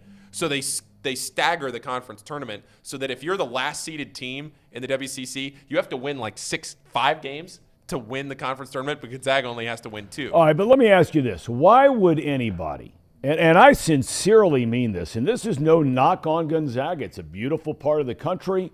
It's an excellent school. He has done everything the right way. He's recruited players from overseas. He's had incredible success recruiting players out of the country because of, when you're going and getting guys from Japan and some of these other places, it's really not that far of a ride, comparatively speaking, than if you were trying to recruit the same kid to come to Duke, Carolina, Kentucky, Xavier, Cincinnati, wherever. But I'm not smart enough to understand all this. Why would anybody outside of basketball, why would anybody want Gonzaga in their conference? They bring nothing else to the table. Baseball is really good. Okay. Look. But baseball, come on, baseball. Nobody goes to the college baseball games, especially when you consider the return on investment of having to fly. And anybody that's ever flown out to Seattle, it is a whole different world getting to Seattle than it is even to Los Angeles or San Diego or San Francisco.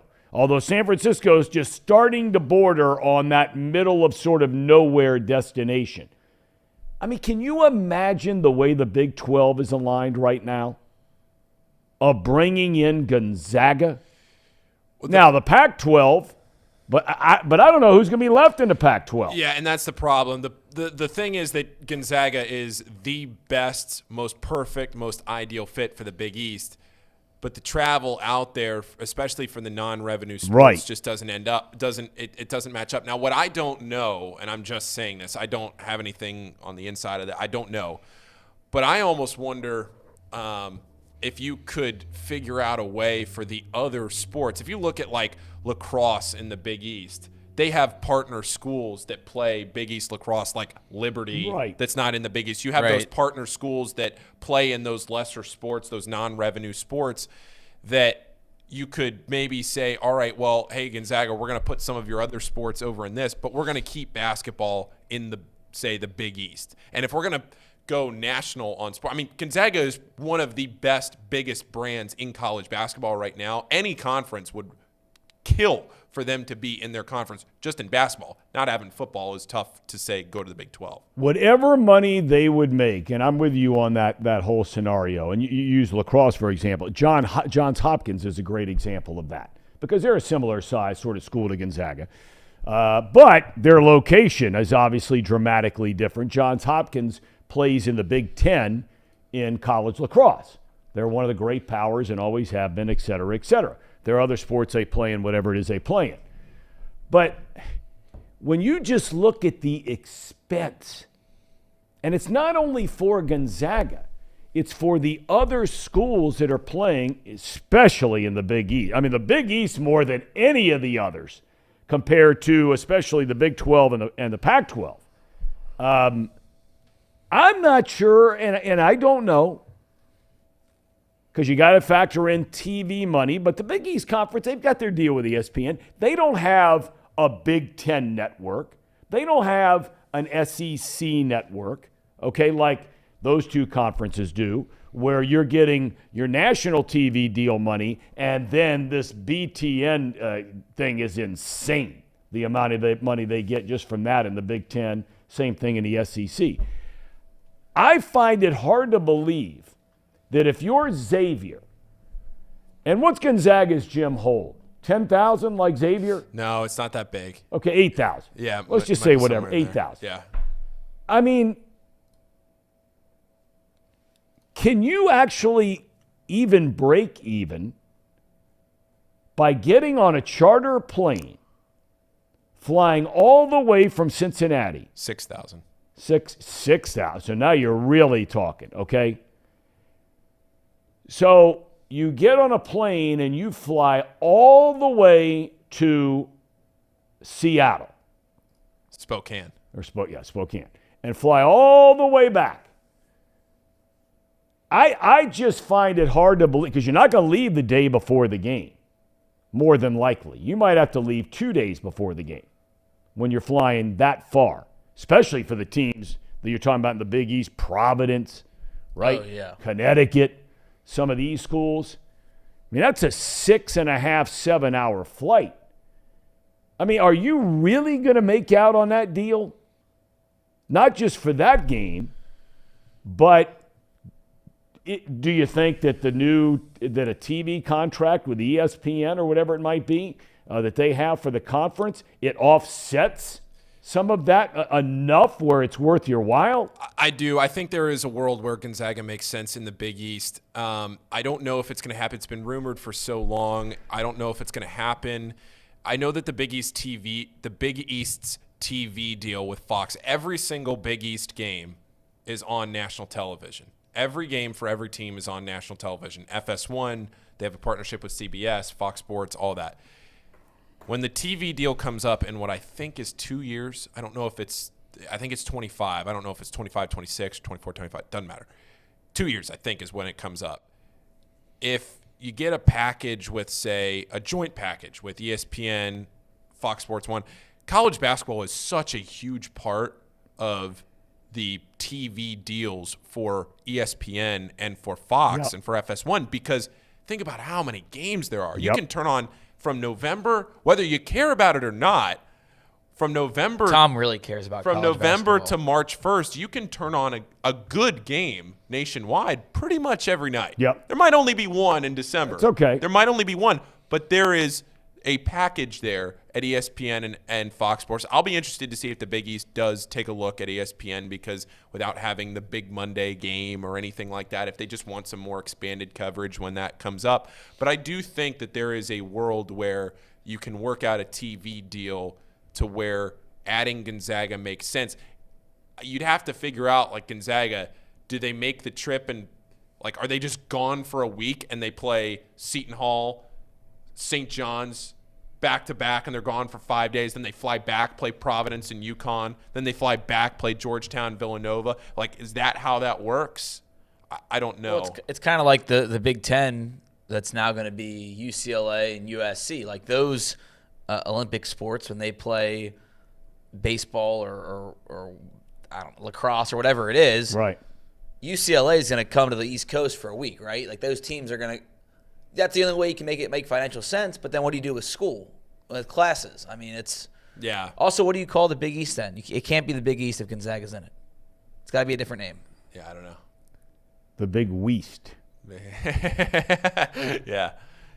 I don't know what you would do with that, but I do think that there is a world where when the TV deal gets renegotiated here in a couple of years, that something happens. I don't know if it's ESPN, Fox. I'm not high enough up the food chain to know. I'm not either, but I just don't. I don't know how any of this makes sense. I get it. Like the Big Ten thing. I mean, it's USC and UCLA. I mean, they're bringing a hell of a lot more to the table. Oh, yeah. Basketball. No. I know you weren't insinuating otherwise. I'm just saying compared to bringing in Gonzaga, which basically you're bringing them in for one sport. You know, with the Big Ten, and you're bringing the market of Los Angeles with those two schools in one fell swoop. Yeah. I mean, you know, and they're bringing everything. You know, they call themselves the Conference of Champions. Bill Walton calls them that anyway. They're the champions in everything else except for the sports that you and I watch all the time, but they're great in everything else. Right. Right? And now all of a sudden, you know, you bring it. You imagine the basketball with UCLA coming into the Big Ten, and USC's got a pretty good basketball program. They're kind of, you know, on the come. But football, and then the other sports. But Gonzaga, I just don't. I don't know what. I don't know. It'd be great to see Gonzaga in any conference in basketball. Can you imagine adding them to the Big 12? Oh man, yeah. They make more sense in the Big 12 because of basketball and their geography than. Yeah. I mean, what's the farthest west school in the Big East? Marquette? Creighton. Oh, yeah, duh. Creighton.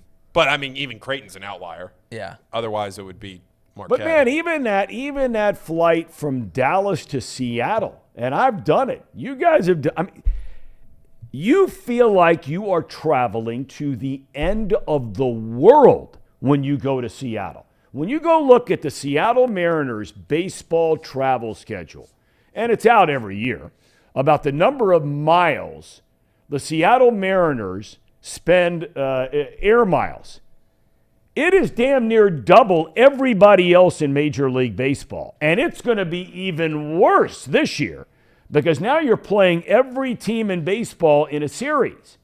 So it's not like it was last year where – I mean, believe me when I tell you, because they're in the same division in baseball that the Mariners are as the Oakland A's. Even that's a 2-hour and 20-minute flight, believe it or not. Seattle to Oakland. Then you've got Anaheim, tack on another 2 hours. Then they have the Rangers, tack on forever. Well, at least you got to go to those three cities 3 times per year. Now all of a sudden, you take away one of those trips from each of the cities, and you start plugging in St. Louis. You start plugging in Cincinnati. You start plugging in Miami. Lou Piniella used to say the hardest years of his life, the best years of his life as a manager were with Seattle. But he said there's no question it took years off his life. Can I go back to the college sports realignment real quick? Of course. Random question, but as a UC fan in the mid 2000s, 2010s, Rutgers to the Big Ten to me was the biggest joke, and all it was to get that New York TV market for Ohio State fans, Michigan fans, Penn State fans, Big Ten fans that live up there. Rutgers has no business being in the Big Ten. No doubt. Well, no business. Neither does Maryland. No business Maryland whatsoever. I can make more of an argument for because academically I think they line up a little closer to the Big Ten schools. That's the one thing about the Big Ten. It doesn't mean every one of them are great schools, but they are great schools. They're great academic schools. And I'm not suggesting Rutgers is not a good school, but Maryland is much closer to a Big Ten school in that regard, I think, than Rutgers. Sure. Is that fair? Sure, but Maryland should be in the ACC. Yeah, you're right. There's no doubt. No doubt. And Rutgers should be in the Big East. Yeah. Yep. I mean, that was a TV market New York City thing. And guess what? Not a lot of people care about Rutgers. They had one good football season, and they Although I think that's going to get changed with Schiano. Schiano can coach. I agree he can coach. I just don't think many people care about Rutgers football. Can't argue with you. Well, and then that's the same argument back there with Dayton and the Big East. Like, a lot of the Dayton fans, when it was coming down to Big East realignment, they said, hey, we fit this bill. It's the same bill, but Big East wanted the Cincinnati market. Dayton's only 45 minutes up the road. They got Xavier. Then it kind of puts a squeeze on that when you're getting two teams from the same market. The Big East has a lot of that covered. Well, that was the thing with me with UC being stuck in the old Big East and turned into the American was, all right, like Rutgers is going to the Big Ten, but their football team – not very good. Basketball team, not like they had women's basketball was very good for Rutgers in the early 2000s and mid 2000s. But besides that, I know they're the birthplace of college football, but I mean, that football stadium was empty. Or it's a home game for Ohio State, Michigan, whoever plays there. It just that's the part that ruins sports for me is the money thing with the TV deals. The old Big East, and I know, Paul, you love Xavier being in the new Big East, and Cincinnati wasn't in the old Big East. But the Big East, when I was in school at UC from 2010 to 2014, whatever it was, that was the best scenario for Cincinnati in all sports.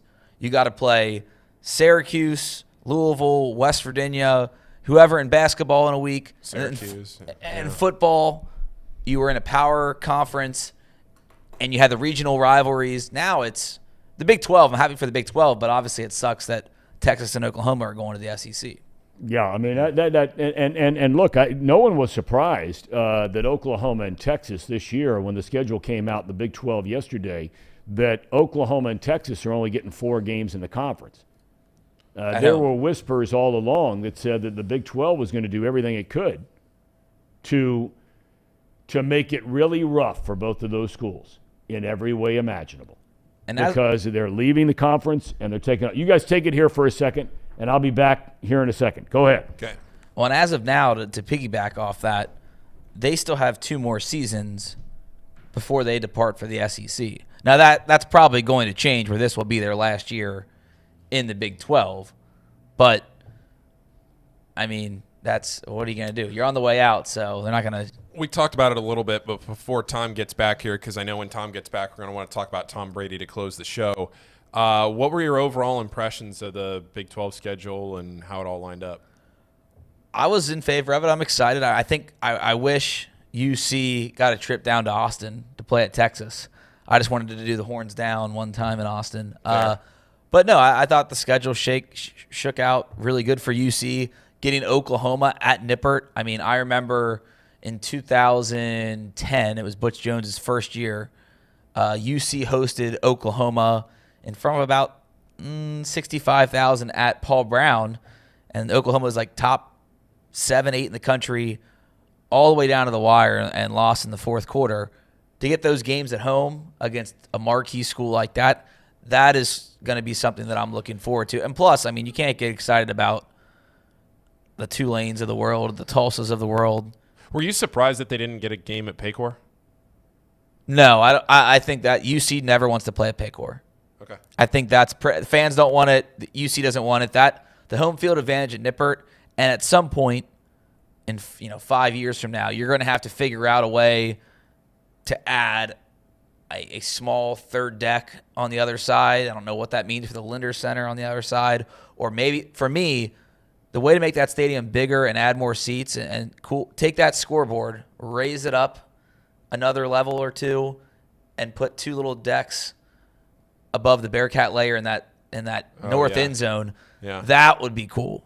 But I don't think they ever want to. If you can avoid, the only reason they play games at Paycor now is because the Miami series, you've agreed to, instead of playing in Oxford, play the away game at Paul Brown, so that your fans get to travel 10 minutes instead of 40 minutes. Yeah. Because I'm going to get heat for saying this probably. It's time to just scrap that Miami series. That brings nothing, absolutely nothing. You've won since Big Ben left. You've won every game. You've had some close ones that you've had to squeak by wins, and I'm all for rivalries, and I know how long the Victory Bell has been going at it. But when you're playing in the Big 12, you only have a chance for 3 non-conference games. There's either 2 things need to happen. That Miami game turns into the Eastern Kentucky, Southeast Missouri State game of the world, where it's the cupcake to start the year, or you get rid of it so that you can have a game in Atlanta against Clemson, or a game against I'm just throwing out some random hypothetical non-conference games, but I think it's time for the Miami game to go away. See, I'm not with you on that. I think because you're getting into the Big 12 now, where you're going to get enough of those big-time games that can vault you into a college football playoff, especially now going to 12 teams, that why play another cupcake instead of Miami? That's number 1. 2, you go play Pitt. Maybe next year you substitute Pitt for Oregon. Maybe you substitute them for, could be Clemson. That's fine. But that can be your one game out of conference. And let's face it. I mean, most of the big-time schools, the Ohio States, the Alabamas, the Clemsons, those teams, they're playing one big-time team out of conference. Yeah. Michigan's the only big-time team that doesn't play anybody out of conference anymore. So you're going to get enough of those games in the Big 12 that can vault you into the conversation of the college football playoff. I don't think you need to go play Clemson and, but if you're going to say another cupcake outside of the one big game, keep it local. Keep some interest. So next year they host Towson and then Pitt here at Miami. 2025, Nebraska is the big non-conference game. See, that's what I mean. So why get rid of Miami? Yeah. You're going to beat them. I know. I'd rather just have someone. So you would have more interest in watching Western Kentucky come here than you would them No, playing Miami? I'm saying make Miami the Western Kentucky game and then add another Power 5 game in. Instead of playing Miami and Western Kentucky, just play the one, and then it does change with the 12. You don't need to add another power team. It does change now with the conference and the power or the college football playoff expanding to 12 teams. I get that, but once Oklahoma and Texas leave, okay, now you're talking a different ballgame. That's fair. All right, listen. We only have about 9 minutes left in the program, and I want to get to the Tom Brady thing because this is without a doubt the biggest story in sports, and we haven't spent any time talking about it at all. It was this time a year ago he announced his retirement for the National Football League. He changed his mind a couple of months later, came back, played this year. He wasn't on a very good team. He had his ups and downs. His stats were still amazing. The yards, the touchdowns, all that kind of thing at 45 years old. This was Tom Brady on social media yesterday. Oh, hang on, we'll get it right. We got it. Hold on. Okay. Hold on. Take that graphic off there, Brendan. oh, sorry. There we go. Good morning, guys. I'll get to the point right away. I'm retiring for good. I know the process was a pretty big deal last time, so when I woke up this morning, I figured I'd just press record and let you guys know first. So I won't be long-winded. Like, you only get one super emotional retirement essay, and I used mine up last year. So really thank you guys so much, to every single one of you, for supporting me, my family, my friends, my teammates, my competitors. I could go on forever. There's too many. Thank you guys for allowing me to live my absolute dream. I wouldn't change a thing. Love you all. Now I got to tell you. Good morning, guys. I have talked to all of you about this before. I've had the opportunity on multiple occasions to broadcast games that Tom Brady played in. I've had a chance to meet him multiple times. And I have always said, this guy's a real guy. He is not a prima donna in any form or fashion. Just because he was married to some supermodel, all this kind of stuff, he's got all these other things and business interests going on, that just makes him smart. He was never a prima donna. He never made it about himself. And I don't know how anybody in their right mind could badmouth Tom Brady. I really don't. You want to say, oh, he retired and he came back. Well, if that's the worst thing you got to say about the guy, okay, he's divorced. Well, a lot of people get divorced, right? Well, he had a kid, but he wasn't married to. Okay, all right. That's happened before. You might even know somebody that's happened to before, okay? This guy, when he'd walk in a room, he'd be the most handsome guy who walks in any room. He's the best at his job of anybody else, of any room he walks into. Anybody. He walks in a room with Bill Gates. He walks in a room with Warren Buffett. Those guys got nothing on this guy. He's the most unassuming guy I have ever been around in my life. He'd walk in, I'd be doing the games with Troy Aikman. Those were always the games that I would end up getting Brady. right? When Joe Buck would be doing the World Series, I'd fill in for Joe Buck, and we'd get seemingly every year a game in New England, a big-time game against somebody. 17 divisional championships. 13, here we're talking about the Bengals playing back-to-back years and Joe Burrow 2. Put this in perspective a second. Patrick Mahomes played in 5. Tom Brady played in 13 conference championship games. 17 division titles, 13 championship games, 10 Super Bowls. 10 Super Bowls. And he won 7. In every sport, you know, you have the one guy, and then you say, well, then there's this guy. You know, baseball, you have, pick a guy, Willie Mays. Oh, you got Babe Ruth. Pick Hank Aaron. You got Joe DiMaggio. You know, basketball, 99 out of 100 say Michael Jordan, but you could say Will Chamberlain. You could say Kobe Bryant. In football, and maybe somebody else comes down the road again, nobody is Tom Brady. This guy, and you know the thing I always love about the guy, and I mean, and if he said this, it even got tiresome listening to him saying it. All he ever used to talk about was, man, I'm just trying to do the best I can. And wherever the chips fall, that's where they fall. And I'm not going to lose sleep at the end of the day if we won the game or lost the big game. As long as I know that I was all in everything that I could possibly do, that I did the very, very best that I can.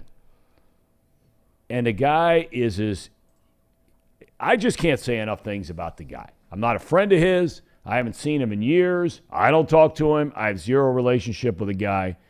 But I have been around in my life, thank God above, I have been around tens of thousands of professional athletes and just watch them do their job.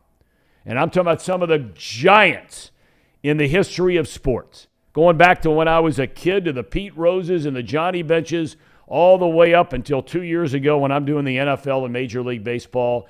34 years in baseball, 25 years in the NFL. Nobody was a bigger star and acted like less of a star than I ever saw in Tom Brady.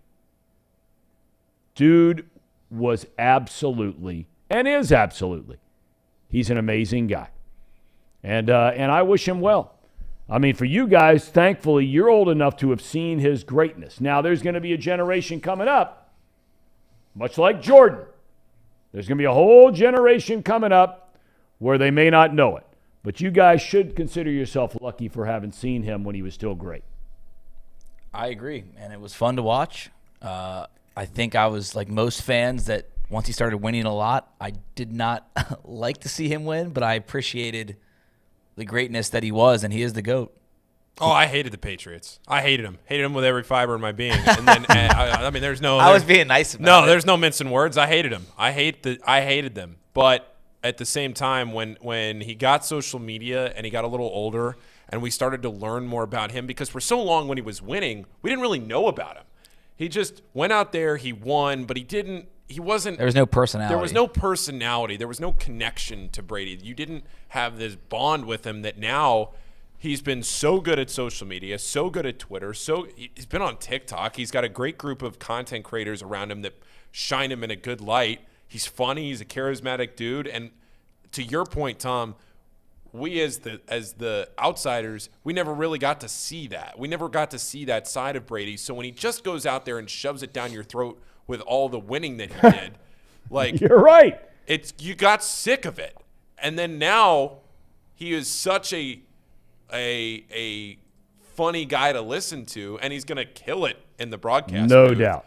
He's going to kill it. The biggest contract ever, right? Yeah, he's going to have a great career in the broadcast booth. That I've done I can't imagine that I'm alone in saying that I have done a complete 180 on Tom Brady Yep. in really, really respecting. I always respected him as a winner, but just even more so as somebody that can now connect with everybody on a different level. I really have enjoyed the last 4 or 5 years being able to watch him in that light. Well, I think that they became almost like a robot in New England because of his head coach, right? Yep. And because of him, and they just became like this machine that everybody sort of looked at like we look at a machine. You know, it's just and just run right through you and run right over you every single time you play them. And there was no connection there, really, to any of their players there. I mean, I look at, Teddy Bruschi now on television, right? And I remember he's at the University of Arizona. We were living out there, and the guy seemed like he had a lot of personality. He goes up there and he just falls right into that seat on the machine. It's just killing everybody, and like robots. And you're right. You're spot on about Brady, and now you're starting to see who he really is, the way he grew up. His mom and dad are decent, just rock-solid people, and he's a good dude. He's thanking everybody else out there, and there are a lot of people that had a chance to cover the guy that ought to be thanking him because he found time to make time and never big leagued anybody. And I've been big leagued, and a lot of people have been big leagued by a lot of people out there that you wouldn't think would big league you. So, hats off to Tom Brady. Congratulations. What an amazing career, amazing, unrivaled career by anybody in the history of football. Did I steal our cherry on top by that clip? You didn't steal it. I just knew that we were going to close the show with Tom Brady, so that's. Why don't we run it one more time as we say goodbye? Can we do that? Let me pull it back up. We'll run it one more time. Fun fact, Tom. Do you know who is 1-0 against Tom Brady? That was actually what I was going to put. Oh, you are going to? I was going to. I already got rid of it. Oh, okay. Desmond Ridder, Cincinnati quarterback, 1-0 against Tom Brady. That's not what I was going to put up, actually. I was going to put up that Joe Burrow had never Joe Burrow had never lost to Tom Brady. That's two. How about that? That was the other one. Joe Burrow, Desmond Ridder combining for 2-0, undefeated. How about that? How about that? Tom Brady's definitely, I don't even have to ask. I just hit the button, right? It's got leader of men. No question. Oh. No question, leader of men. One of the all-time great leaders of men, Tom Brady. Tomorrow, we're still trying to figure it out. We know that Tracy Jones will be here at 11:30. The boys are back. They are. Allegedly. Casey's sitting here tomorrow. So thanks, everybody, for bearing with us. Oh, you did a phenomenal job. Phenomenal job. Thank you, Tom. Thank you. Yeah. Thank you. Brandon, thank you. Gamer. Did under the weather, hustling to get back. It's my flu game, as somebody said in there. I don't have the flu, though. So, Paul, you had the play-by-play last night of the women. Did they win their game, by the way? They did not. Tough. Okay. They did not. And tonight you'll be there, front and center, in-game host, right? Yep. If anybody, you gonna be drip for that game or what? I actually did. Yeah, I got a little new stuff. Yeah, Really? Yeah, Christmas. Santa brought some stuff. So yeah, I got some new threads. The arm loose. Getting the arm loose. Yeah. He throws it to the upper deck. It's pretty big time. Big time. Come over to Cintas. So that'll be at Cintas tonight. Big game without Zach Fremantle tonight. We'll see how it goes. UC at home against Tulsa. Yay. And one more time, we'll give you Tom Brady's goodbye to the National Football League. Forever live the great Tom Brady. Have a good day. Good morning, guys. I'll get to the point right away. I'm retiring for good. I know the process was a pretty big deal last time, so when I woke up this morning, I figured I'd just press record and let you guys know first. So I won't be long-winded. You only get one super emotional retirement essay, and I used mine up last year. So really thank you guys so much, to every single one of you, for supporting me, my family, my friends, my teammates, my competitors. I could go on forever. There's too many. Thank you guys for allowing me to live my absolute dream. I wouldn't change a thing. Love you.